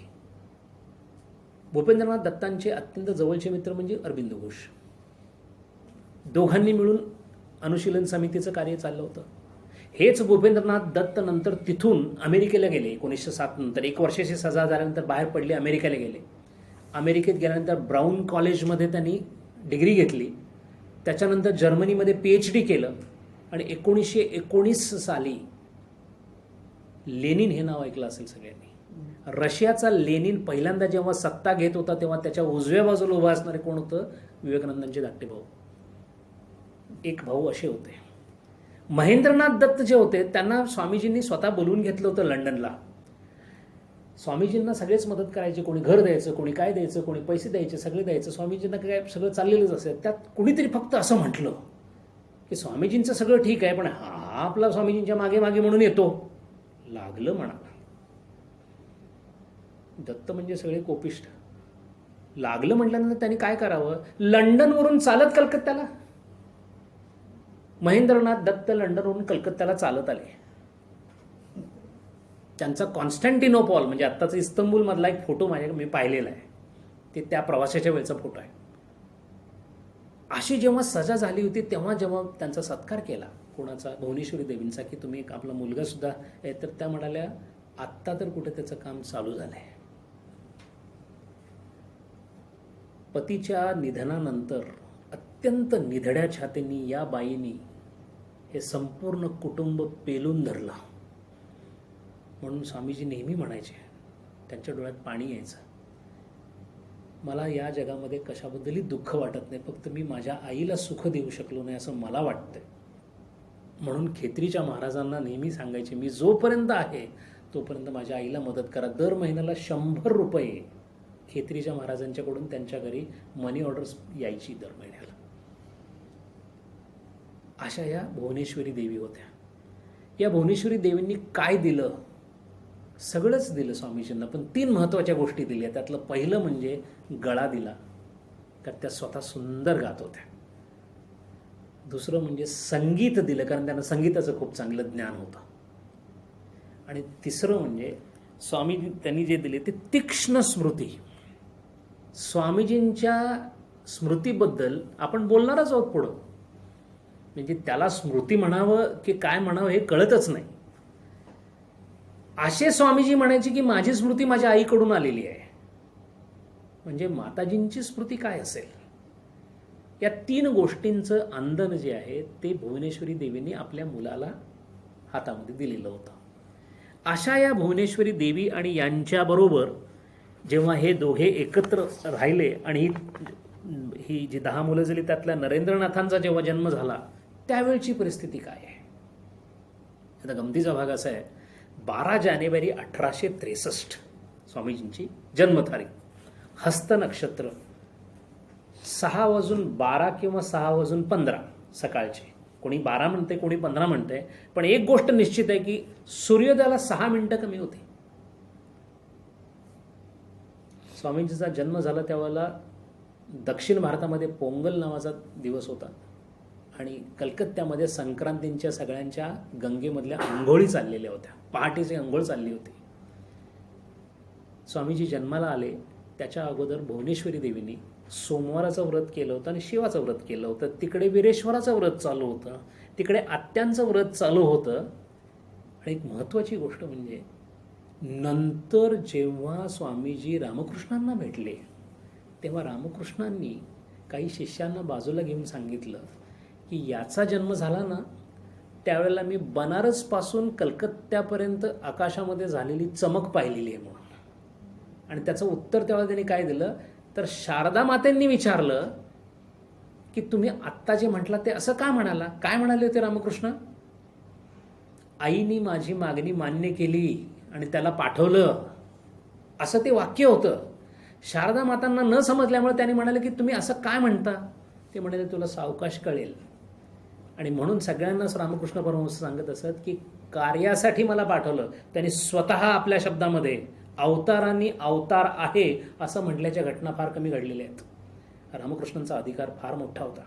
ते स्वतःच्या तोंडून त्यांनी सांगितलेले की मी अवतार कार्यासाठी आलो, पण मीच आईला सांगितलं अगं मी त्या विश्वात जाऊ, त्या मायेच्या त्या प्रभावाखाली जाऊ, मग कमीत कमी मला कोणतरी असा दे की जो माझा सवंगडी असेल, जो माझा भक्त असेल, जो मी करू शकणार नाही ते कार्य करू शकेल, जे माझ्या प्रकृतीला मानवणारं नाही ते त्याच्याकडून मी करून घेऊ शकेन.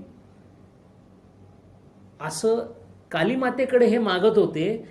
1863च्या 12 जानेवारीला जेव्हा यांचा जन्म झाला आणि त्यांनी आकाशात पाहिलं तेव्हा त्यांनी उद्गार काढले की मातेंनी माझं मागणं मंजूर केलेलं आहे आणि आता तो आलेला आहे.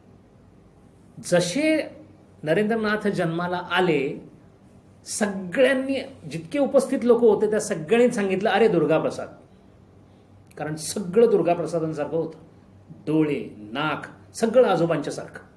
इतकं की सगळ्या बायकांचं मत पडलं की नावच दुर्गाप्रसाद ठेवून टाका, आजोबांचंच नाव ठेवूया आपण, कारण आजोबाच आलेत परत, कुठं आहेत माहिती नाहीत आपल्याला. पण एका स्त्रीने विरोध केला, कोणी, आईनेच. ती म्हणाली मी गरोदर असताना याच्या जन्माच्या अगोदर 7 महिने मला स्वप्न पडलेलं आहे की माझ्या स्वप्नामध्ये शिव स्वतः येऊन, शिवशंभो स्वतः आले होते आणि त्यांनी सांगितलं की मी तुझ्या पोटी जन्म घेणार आहे, असं ते म्हणून गेलेत. एवढ्या एकाच कारणासाठी याचं नाव वीरेश्वर ठेवायचं असं ठरलं. झालं, शिक्कामोर्तब झालं आणि वीरेश्वर नावाचं बालक अवतरलं.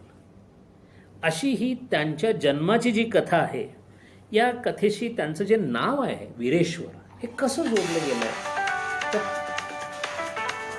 तर त्याचं जे नाव आहे वीरेश्वर हे शिवाचं नाव आहे. आणि शिव हा स्वामीजींशी किती निगडीत आहे आपण बघूया. पहिली गोष्ट म्हणजे निवेदिता भगिनी जेव्हा गेल्या भुवनेश्वरींच्याकडे त्यांनी प्रश्न पहिल्यांदा विचारला, मला एक सांगा माताजी, स्वामीजी लहानपणी कसे होते हो. त्यांना त्याचं कौतुक होतं.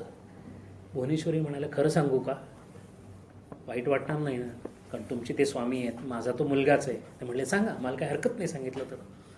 ते म्हणाले खरं सांगायचं म्हणजे मी मागितलं होतं शिव आणि हा आला शिवाचा दैत्य. तर असं का? ते म्हणाले हा एकट्या बाईला आवरेल असा मुलगा नव्हताच. हा इतक्या खोड्या करायचा की तो एका ठिकाणी कधीही स्वस्थ बसायचा नाही. आणि स्वामीजींनी स्वतःच असं लिहिलंय की माझ्या संपूर्ण लहानपणीच्या काळामध्ये माझ्या अंगामध्ये ही ताकद कुठनं येत होती मला माहीत नाही, पण मला कधी असं वाटायचं की सारखा उत्साहच आहे. पूर्ण अंगामध्ये उत्साह सळसळत असायचा. इतका की पहिली गोष्ट म्हणजे एका झाडाच्या पारंबीला धरून दुसऱ्या झाडाच्या पारंबीपर्यंत उड्या मारणे, इथंपासून झाडाच्या टोकावर जाऊन खाली उडी मारणे असले किंवा त्याच्या फांदीला उलटं लटकणे, असे विचित्र प्रकार स्वामीजी करत असायचे. आणि हे करत असताना ओढून आणायला जर गेली भुवनेश्वरी देवी तर ते ओढून यायचे नाहीत. हात पाय हलवणे अमुक तमुक. त्यामुळे ते म्हणाले मला एक गोष्ट कळाली की हा शांत कसा बसतो आणि हे पाहण्यासारखं आहे. त्याला कसं तरी ओढून आणून त्या नळाच्या पाण्याखाली घालायचं आणि शिव शिव म्हणून पाणी टाकायचं डोक्यावर, तो शांत व्हायचा. हा दुसरा स्वामीजींचा शिवाशी असणारा संबंध. आणखीन स्वामीजींचा शिवाशी संबंध पाहू आपण. 1898 ची गोष्ट आहे. स्वामीजी मठामध्ये होते आणि विचार करा, आपण फक्त त्यांच्याबद्दल ऐकतोय. जे त्यांच्याबरोबर राहिले त्यांना कसं वाटत असेल. त्यांचेच गुरुबंधू आणि शिष्य बसलेत आणि सगळ्यांच्या असं मनामध्ये आलं की आज महाशिवरात्र आहे, स्वामीजींना शिव करूया आपण. ब्रह्मानंदाने तुर्यानंदांना सांगितलं, तुर्यानंदाने अभिनंदनानं सांगितलं, अभिनंदनाने ताबडतोब विरजानंदांना सांगितलं. विरजानंद म्हणले मी हा आत्ता गेलो आणि जटा घेऊन येतो म्हणाले. त्या आणल्या जटा सगळ्या. स्वामीजींच्या डोक्यावर त्या सगळ्या शिवाच्या जटा लावल्या. ते कानात त्या मोठ्या मोठ्या रिंग्स त्याच्या घातल्या. हातामध्ये रुद्राक्ष बांधलं. मोठ्या मोठ्या रुद्राक्षाच्या माळा घेतल्या. पूर्ण अंगाला भस्म फासलं. इथंपर्यंत सगळं चांगलं चाललं होतं, आदरापोटी चाललं होतं. एकाएकी स्वामीजी हळूहळू हळूहळू हळूहळू ध्यानामध्ये जायला लागले. आणि मग पुढची जी परिस्थिती होती ती अशी होती की जितके म्हणून त्यांना सजवण्यासाठी थांबले होते ते तिथंच थांबून राहिले, काही बसून राहिले. कारण प्रत्येकाला समोर शंकराचं दर्शन झाल्यासारखंच भास. हा भास असेल असं वाटल्यामुळं तुर्यानंदांनी कोपरखळी मारून हळूच विचारलं ब्रह्मानंदांना. म्हणले मला पण तेच वाटतंय.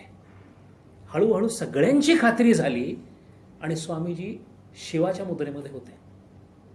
हा स्वामीजींचा शिवस्वरूपाचा आपल्या गुरुबंधूंना आणि शिष्यांना झालेला तिसरा साक्षात्कार. चौथा त्याच्याहून विलक्षण आहे. स्वामीजी अमरनाथला गेलेत. मिळाला वेळ तर पुस्तक काढून पहा. स्वामीजींचं सगळंच वेगळं होतं.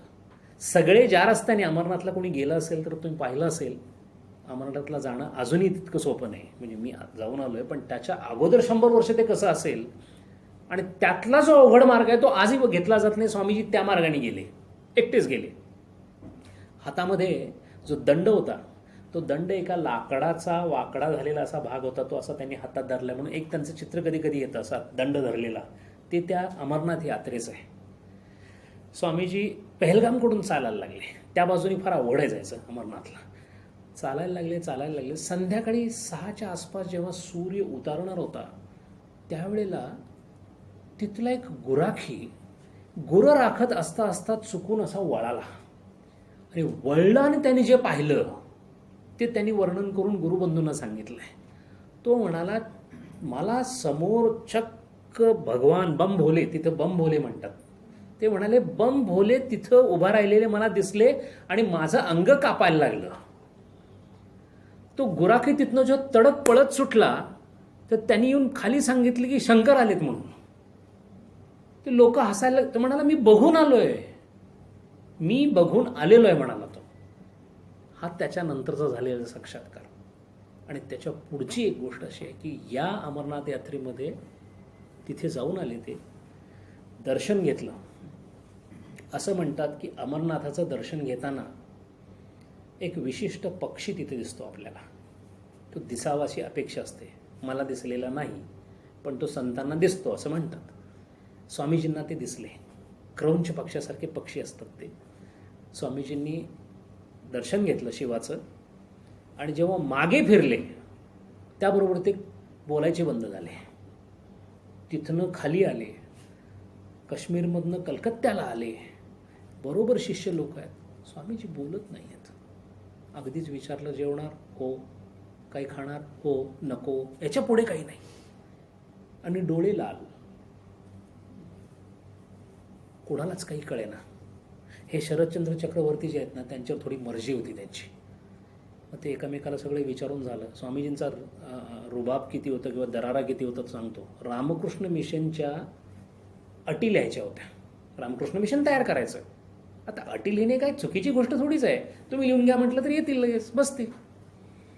स्वामीजींनी सांगितलं मी आत्ता आज रामकृष्ण मिशनच्या अटी सांगणार आहे, कोण लिहून घेणार आहे? कोणी यायलाच तयार नाही. कारण स्वामीजींच्या समोर जायचं, ते जे तेज होतं, स्वामीजींच्या शिष्यांची वर्णनं ऐकण्यासारखी आहेत. जेव्हा ते पहिल्यांदा भेटले ती वर्णनं बघा. एकाने लिहिलंय सोनं असतं की नाही पिवळं, अशी कांती चकाकत असल्यासारखी मला वाटली, असं लिहिलंय. विरजानंदाने लिहिलंय. गमतीचा भाग असा होता की स्वामीजींना पाहिल्यानंतर काही लोकांनी आपल्या आयुष्याचे मार्ग बदलून घेतलेले आहेत. असे हे स्वामीच्या झाल्यानंतर चक्रवर्तीने विचारलं की स्वामीजी फारसे तुम्ही बोलत नाही आहे, डोळे लाल आहेत, जीवनाकडे लक्ष नाही आहे, काय झालंय? ते म्हणाले काय करू शकणार आहेस तू? 6 महिने झाले शंकर इथं बसलाय, कोण काढणार त्याला तिथून? मी सांगू जा म्हणून? सगळे शांत झाले. त्याच्यानंतर जवळजवळ 2-3 आठवड्यांनी ते सगळं नॉर्मल झालं. परत एकदा धाडस करून चक्रवर्तींनी विचारलं, अमरनाथला गेला होता आणि तुम्ही म्हणालात तो इथं बसला, ते कसं काय? स्वामीजी त्याच्याकडे पाहिलं, थोडंसं हसलं आणि म्हणाले मला माहिती आहे तू काय विचारतोयस, लिहून घे म्हणाले. शिवाचं दर्शन झालं. अमरनाथाला शंकरांनी दर्शन दिलं, अशी परिस्थिती. हा आणखीन एक शिवाशी असणारा त्यांचा संबंध आणि त्याच्याहून अत्यंत वेगळा पण आपल्याला पटणार नाही असा एक संबंध आहे. आणि तो संबंध असा आहे की ते आपल्या याच्यावर झोपले होते, कुठे? मठामध्ये. तारक म्हणजे स्वामी शिवानंद हे त्यांचे गुरुबंधू. गमतीचा भाग म्हणजे गुरुबंधूच सेवा करायची बरं. गुरुबंधूंमध्ये रामकृष्णानेच सांगून ठेवलं होतं की हा, त्यामुळे सगळ्यांची भावनाच अशी होती की रामकृष्णानंतर जर कोण असेल तर नरेंद्रनाथ असतील म्हणून. स्वामी शिवानंद तिथं होते. रात्रीची वेळ. आता स्वामीजी झोपणार. आता झोपल्यानंतर स्वामीजी म्हणायचे सगळ्यांना झोपा, पण स्वामीजींची सेवा करायला मिळते ना. देवाची सेवा करणे हे केवढं मोठं भाग्य आहे. आणि देव अशा अवस्थेमध्ये आला असताना कोणी पाय चेपण्यासाठी पुढे यायचे, कोणी हे. आणि गुरुबंधूंचं सांगतोय, बाकीच्यांना तर काही प्रवेशच नव्हता. मग स्वामीजींना पंख्याने हवा घालायची म्हणून शिवानंद तिथं बसले. बघता बघता स्वामीजींना डोळा लागला. स्वामीजींना झोप फार कमी होते, पण त्याच्याबद्दलचे उद्गार स्वामीजींचे फार विचित्र आणि वैशिष्ट्यपूर्ण आहेत. स्वामीजी नेहमी म्हणायचे, त्यांच्या त्या पाश्चिमात्य जेवढ्या शिष्य होत्या त्यांना म्हणायचे की ही महामाया मला झोप का कमी देते कळत नाही. कोण कोणाशी बोलत होतं पहा. अधिकाराची पद्धत आहे. अख्ख्या मायेला उद्देशून वाक्य आहे की मी तुझ्या मायेच्या ह्याच्या खाली आलो, तू माझ्यासाठी आहेस, पण तू मला इथं झोप देत नाही आहेस, असं म्हणत असणारे स्वामीजी झोपले. सगळ्यांना माहिती होतं त्यांना कमी झोप आहे, त्यामुळे झोपले म्हटल्यानंतर एकदम चिडीचूप, सगळे शांत, सगळे झोपी गेलेले. शिवानंद आपले बसलेत की स्वामीजी झोपतात थोड्या वेळाने, आता आपण झोपायचं म्हणून. आणि आता झोपायचं म्हणून एकदा बघावं म्हणून असं मागे बघितलं विवेकानंदांच्याकडे आणि त्यांनी काय पाहिलं? साधारण 1.5 ते 1 फुटाचे शंकराची मूर्ती, म्हणजे आणि नुसती मूर्ती नव्हे, जिवंत मूर्ती असं वाटावी अशा अनेक मूर्ती स्वामीजींच्या शरीराभोवती फेर घालत होत्या. आणि जिथे जिथे ते फेर घालताना त्यांच्या त्वचेच्या जवळ येत होत्या, तिथे तिथे त्वचा प्रज्वलित होत होती. हे बघितलं आणि शिवानंदांना कळेना. त्यांनी ताबडतोब दोन्ही डोळे चोळले की हे काय भास तरी होत नाही आहे ना. म्हणून इकडं पाहिलं तर इकडच्या सगळ्या वस्तू दिसत आहेत, म्हणजे मला दिसण्यामध्ये काही गडबड नाही आहे. तेही विदेही सत्पुरुष असल्यामुळे त्यांनाही कळतंच की मला दिसतंय की नाही दिसतंय. परत पाहिलं, परत तेच. काही नाही, शांत उभा राहिले. जवळजवळ अर्ध्या तासाने ते थांबलं. ते थांबल्यानंतर हे झोपी गेले. पण ताबडतोब दुसऱ्या दिवशी सगळ्या गुरुबंधूंना सांगितले की बाबा मी असं काहीतरी बघितलंय, आता हे काय आहे हे काही माहीत नाही आपल्याला. आता विचारायचं कोणाला? आता ते विचारायचं म्हणजे तो प्रश्न स्वामींच्या समोर जायला पाहिजे. मग परत तू करत ते त्यातलं कोणीतरी एक जण गेलं आणि विचारलं स्वामीजींना. स्वामीजी म्हणाले मला यातलं काय माहिती नाही.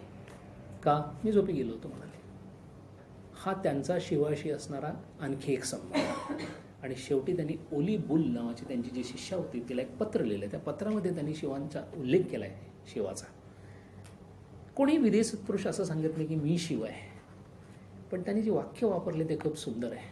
ते म्हणतात, माता, तिला धीरा माता म्हणायचे, माता माझा उजवा हात शिव आहे, माझा डावा हात शिव आहे, माझं शरीर शिव आहे, माझा श्वास शिव आहे, माझा निश्वास शिव आहे, माझं अस्तित्व शिव आहे, माझ्या आजूबाजूला असणारी प्रकृती शिव आहे, नवे सगळंच शिवमय आहे आणि मी नेहमीच शिवमय असतो, असं एक पत्र लिहिलेलं आहे. अशा प्रकारे इतके वेगळे वेगळे शिवाशी असणारे संबंध पाहून खात्री होते की हा वीरेश्वर हा दुसरा तिसरा कोणी नसून हा शिवाचाच अवतार आहे. आता या शिवांची आणखीन एक अशी महत्त्वाची घटना अशी आहे की स्वतः स्वामीजी बोलता बोलता विधेय अवस्थेत जायचे. स्वामीजींनी केलेली भाषणं आपण हे विचार करण्याची गोष्ट आहे.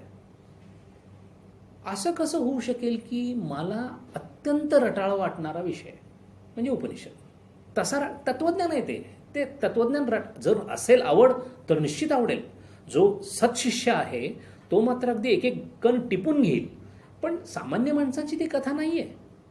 आणि ज्यांनी आत्तापर्यंत फक्त विदेशी मटेरियल वातावरण किंवा भौतिक वातावरणात जे वाढलेत त्यांना तर हे अजिबातच कळणार नाही. अशी माणसं जेव्हा त्यांच्या भाषणाला येत आणि चिकटल्यासारखी तिथं राहत, निकोल टेस्लासारखा माणूस, ज्या टेस्ला कार्सचं आपण कौतुक करतो, ज्यांनी अल्टरनेट करंट काढला, तो बिचारा जागा मिळायची नाही म्हणून तो खिडकीच्या बाहेर राहून ऐकायचा विवेकानंदांना. आणि विवेकानंद त्याच्याशी इलेक्ट्रिसिटीबद्दल चर्चा करायचे. ज्ञानाची कुठेही सीमा नव्हतीच.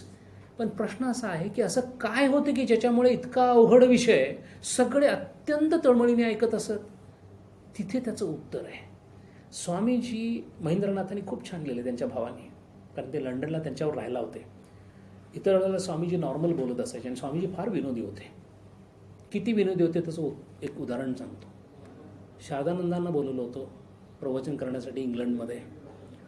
त्यांचं सगळं असं चाललं होतं की आता पहिलं प्रवचन करायचं कसं काय चाललं होतं. बिचारे कधी बोलले नव्हते काय, कारण शारदानंद जरा अंगानी वगैरे जरा मजबूत होते.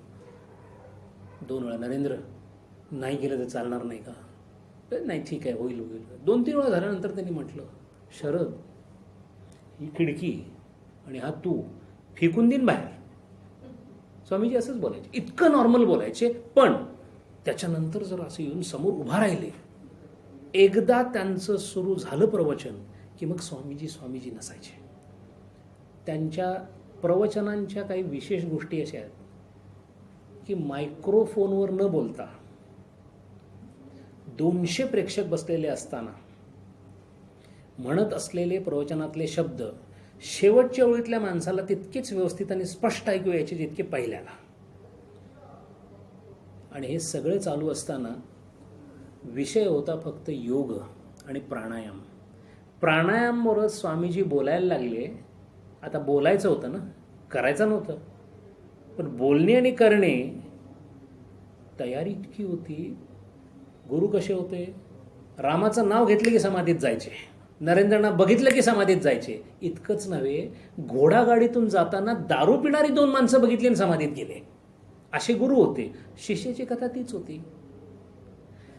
प्राणायाम शिकवायला गेले, उजव्या नागपुडीतून असं करायचं, असं डाव्या नागपुडीतून करायचं, आणि मग भ्रूमध्रावर म्हटली आणि गेले. लोक पाहतायत. त्याच्यानंतर त्याच अवस्थेमध्ये बोलणं चालू.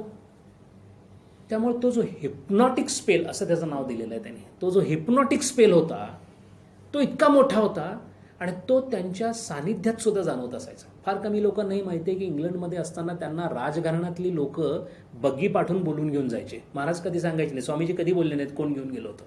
महेंद्रनाथ विचारायचे आज काय वगैरे, नाही जरा जायचं आहे कुठेतरी, कारण तसं सुद्धा ते थोडं सिक्रेट ठेवलं जायचं. कारण राजघराण्यातल्या बायका बोलून घेऊन जायचे किंवा पुरुष बोलून घेऊन जायचे.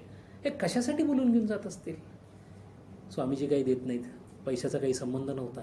असं काय होतं? ते जे होतं ते देवाचं अस्तित्व होतं. म्हणजे अशा त्या व्यक्तीमध्ये, अशा त्या प्रकृतीमध्ये, अशा त्या शरीरामध्ये देव ठासून भरलेला होता. असे हे असताना त्यांनी 2-3 शब्द त्यांच्या तोंडातून नेहमी बाहेर पडायचे. ते नेहमी व्योम व्योम व्योम व्योम असं म्हणायचे. व्योम म्हणजे शंकर, आणि हर हर हर हर हर हर हर असं म्हणायचे. शंकराचा अवतार होते आणि त्यांना शंकर इतके आवडायचे. खूप सुंदर वर्णन केलेलं आहे. शंकर आहेत कसे? लखे खूब फागुनी छटाके, मन से गुलाल के रंग हटाके, चिता भस्म कर होली, मसाने में खेले दिगंबर होली. या संपूर्ण विश्वाला स्मशान समजून याच्यात जेवढे प्रकृतीने त्रिगुणात्मक रंग दिलेले आहेत ते सगळे काढून याला भस्म असं समजून केवळ अंतिम तत्वावर लक्ष ठेवून अशी सतत होळी खेळणारा जो आहे, कारण त्याचं कामच त्याचं आहे विनाश. कशाचा? प्रकृतीचा. कशाचा? मायेचा. कशाचा? त्रिगुणांचा. कशाचा? पंचमहाभूतांचा. आणि ज्याचा सगळाच नाश झाल्यानंतर राहतं काय? तो आहे, म्हणून तो शिव आहे. इतकं ते शिवाबद्दल त्यांचं प्रेम होतं. रामकृष्णांना इतकं कौतुक वाटायचं या आपल्या शिष्याचं, सगळ्यांना आश्चर्य वाटायचं. काही लोकांना असूया पण वाटायची. कारण एकतर सिगरेट प्यायचे, तंबाखू खायचे, त्यांना चिरूट किंवा पाईप वगैरे फार आवडायचं. म्हणून बरेचसे नॉर्म्स विवेकानंदांनी तोडलेले आहेत. गमतीचा भाग म्हणजे थोडंसं इकडचं तिकडचं खाऊन आले की मागे लांब मागे बसायचे रामकृष्णांचे तिथे. कारण थोडी लाज वाटायचीच ना, आपण आज काहीतरी खाऊन आलो म्हणून. ते 4 मंडळी असायची इकडं, ती येऊन सांगायची. शेवटी एक दिवस धाडस करून सांगितलंच रामकृष्णांना. रामकृष्णांना म्हटले, हा काय खातो तुम्हाला माहिती आहे का? रामकृष्णाने उत्तर फार सुंदर दिले. तुम्ही आयुष्यभर जरी शाकाहारी राहिलात ना तरी तुम्ही जे काय करू शकता ना तो मांसाहार काढून काढेल. नरेंद्राला सगळं मान्य आहे. ते सगळे म्हणायचे नरेंद्रला सगळं मोकळीक काय आहे? त्याचं फार सुंदर उत्तर दिले त्यांनी, आणि फार गंभीर उत्तर आहे ते. सगळ्या शिष्यांना सांगितलं होतं, नरेंद्र कोण आहे हे मानवी बुद्धीत समजणं शक्य नाही. तो मला समजलेला नाही. कोण म्हणतंय? रामकृष्ण परमहंस म्हणतात. आज आपण त्यांना समजून घ्यायचा प्रयत्न करतो. त्यांच्या दशांगुलापैकी एका छोट्याशा कणाला समजून घेण्याचा प्रयत्न करतो. इतकी उत्कटता रामकृष्ण परमहंसांच्याकडे होती. कारण आज मी जेव्हा एखाद्या व्यक्तीकडे पाहतो तेव्हा त्या व्यक्तीतला आत्मा मला दिसतच नाही ना. पुस्तकात लिहिलंय तसं, इथे मला साहेब वेगळे दिसतातच. मी भेदामध्ये इतका बुडलेलो आहे. पण जो भेदातून अभेदाकडे सतत गेलेला आहे असे रामकृष्ण परमहंस मात्र नरेंद्र येणार म्हटलं की त्या घाटाच्या पायऱ्या उतरून त्याची बोट जिथे यायची तिथं घ्यायला यायचे. आणि काय करायचे बघा, कसं गमतीचा भाग आहे. काय होतं, आईला समजा लहान मुल आलं पळत पळत पळत, तो दुडक्या चालीने आपल्याकडे आला की ती काय करते? पहिल्यांदा त्याच्या चेहऱ्यावरून हात फिरवते, त्याच्या अंगावरून हात फिरवते. काय असतं अंगात? त्याच्या चेहऱ्यावर. अगदी तसंच रामकृष्ण करायचे. रामकृष्ण विवेकानंदांच्या चेहऱ्यावरून हात फिरवायचे आणि काय म्हणायचे? नारायण नारायण. कितीतरी वेळा नारायण म्हणूनच हाक मारायचे त्यांना. पहिल्याच भेटीमध्ये बाजूला घेऊन सांगितलं होतं, अरे तू नारायण आहेस, नराच्या रूपात आलेला आहेस. स्वामीजी आपले बघत राहिले, हे काय चालले प्रकरण म्हणून. त्यांना त्यांचं स्वरूप अजून कळायचं होतं. यांना त्यांचं स्वरूप कळून ते पुढे गेलेले होते. फार सुंदर नातं आहे गुरु शिष्याचं. फार सुंदर नातं आहे. परमेश्वराने ज्या पद्धतीने ही लीला केलेली आहे. आणि सगळ्यात महत्त्वाची गोष्ट म्हणजे कामिनी कंचनाचा त्याग केलेले हे दोघं सतत त्रासामध्ये असणारे, असंख्य अडचणी, अनेक रोग. प्रश्न असा येतो की रामकृष्णांनी विवेकानंदांनी गेल्या जन्मी किती पापं केली असतील. आणि याचं उत्तर पाहताना असं लक्षात येतं की यांची जी शरीरं आहेत ती अवतार शरीरे आहेत. मायेनी आपल्या कर्तृम अकर्तृम या शक्तीनी या शरीरांनाही पुढं आणलं आणि थोडंसं असं उचलून प्रारब्धही त्यांना देऊन टाकलं, कारण त्यांचं प्रारब्ध नव्हतं. म्हणून रामकृष्णाधिक शरीरांना प्रारब्धे नसतात असं वाक्य विचारसागर रहस्यामध्ये आहे. मग कुणासाठी हे आणलं? हे आमच्यासाठी आणलं. ते स्वामीजी कळावेत, ते स्वामीजी कसे आहेत हे आपल्याला थोडं तरी समजावं, हा त्यातला मुख्य हेतू होता. आणि म्हणून रामकृष्ण नेहमी त्यांना नारायण असं म्हणत. या विवेकानंदांची जी जात आहे आपण पाहिली, त्यामध्ये किती त्रास झाला त्यांना बाकीच्यांनी दिलेला बाकीचा त्रास जाऊ दे. ज्ञानदेवांना झालेला त्रास तर आपण सगळ्यांनी पाहिलेलाच आहे. म्हणजे पुढची 700 वर्ष हे कोण होते हे समजू शकलं नाही. त्यांना तू कोण असं त्यावेळचे ब्राह्मण विचारत होते. इथं अशीच परिस्थिती झालेली आहे. दक्षिण भारतात सुद्धा त्रास झाला आहे. बऱ्याच भाषणांमध्ये त्यांना अस्पृश्य असं म्हटलं गेलेलं आहे. आणि मग एका मद्रासच्या भाषणामध्ये त्यांनी उत्तर दिले. उत्तर ज्याला दिलं, ज्यानं तिकडून तू अस्पृश्य आहेस म्हटला, तो कोण होता हेही सांगतो मी. अश्विनी कुमार दत्त नावाचे त्यावेळचे क्रांतिकारक होते. जेव्हा त्यांना त्यांची चूक कळली तेव्हा 3 वर्षानंतर जाऊन अल्मोड्याला स्वामीजींची माफी मागून आली की माझ्याकडून चूक झाली, मी तुम्हाला अस्पृश्य म्हणालो. पण तिथे स्वामीजींनी दिलेलं उत्तर खूप सुंदर आहे.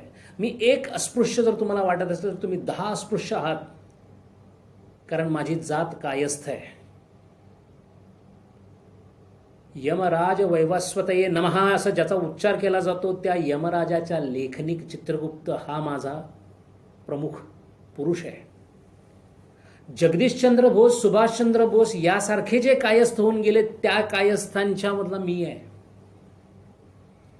आणि त्याच्या पुढे त्यांनी अशी गोष्ट सांगितली की मी कोण आहे? मी अतिवर्णाश्रमी आहे. मला वर्ण लागू पडत नाहीत, पण तरीसुद्धा मला अस्पृश्य म्हटलं तरी चालेल, कारण मी अस्पृश्य असलो तरी त्या ब्राह्मणांचा शिष्य आहे, जो अत्युच्च ब्राह्मण होता, जो आपल्या वाढलेल्या केसांनी अस्पृश्यांच्या घरात मध्यरात्री जाऊन आपल्या वाढलेल्या केसांनी त्यांचं घर स्वाप करत होता. त्या अत्युच्च ब्राह्मणाचा मी शिष्य आहे, त्यामुळे मला तुम्ही काय म्हणता त्याची पर्वा नाही, असं भाषण मद्रासला त्यांनी केलेलं आहे. म्हणून कायस्थ म्हणण्याबद्दल. आणि पुढे फार त्रास झाला आहे. 1893ला हे शिकागोची परिषद झाली, सगळीकडे कौतुक झालं आणि स्वामीजी स्वतः म्हणाले, अरे त्या बॅरोज वगैरेंनी मदत केली आहे ना, तर तुम्ही एक ठराव तरी पास करा इथे आणि तो तिकडे पाठवून द्या, त्यांना बरं वाटेल, एका भारतीयाची मदत केलेली आहे. ब्रह्मानंद महाराज सगळे आले एकत्र की आता हे करायचं म्हणून. मग हा ठराव पास करण्यासाठी कोणीतरी पाहिजे ना अध्यक्षस्थानी. कलकत्त्याच्या हायकोर्ट जजनं जाऊन विचारलं, त्यांनी काय सांगितलं? कोण? विवेकानंद. मी अस्पृश्यांच्याकडे येत नसतो, असं हायकोर्टच्या जजांनी सांगितलं.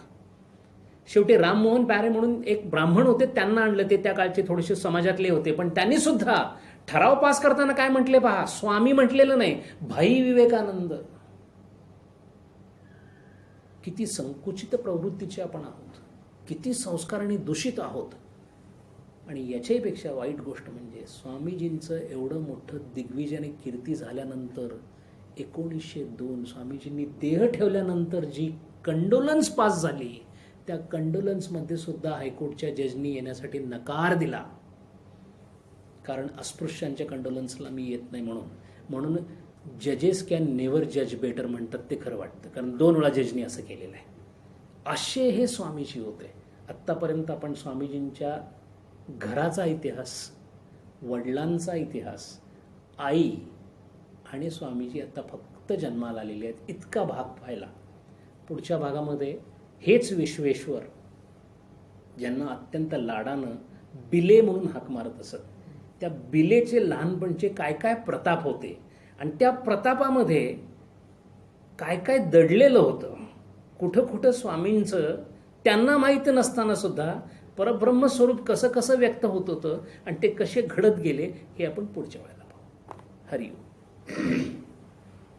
हे संपवण्यापूर्वी एक हे पाहिल्यानंतर एक असं लक्षात येतं की स्वामीजी ज्या पद्धतीने पुढे गेले त्यांचं चित्त शुद्ध होतं. त्यांना पाप नव्हतं, त्यांना पुण्य नव्हतं. आपल्याकडे बाभ बोरकर म्हणून कवी होऊन गेले, त्यांना बाकी बाब असं सुद्धा म्हणतात. बाभ बोरकरांच्या ते खूप तत्त्वज्ञानाचे चाहते आणि तत्त्वज्ञानाचे चिंतक सुद्धा होते. जितेंद्र अभिषेकींचे अत्यंत जवळचे स्नेही होते. आणि त्यांच्या मृत्यूच्या अगोदर 6 महिने त्यांनी एक कविता केली आहे. ती कविता स्वामीजींना किती लागू पडते हे बघण्यासारखं आहे. ते असं म्हणतात, कसं जीवन होतं स्वामी विवेकानंदांचं.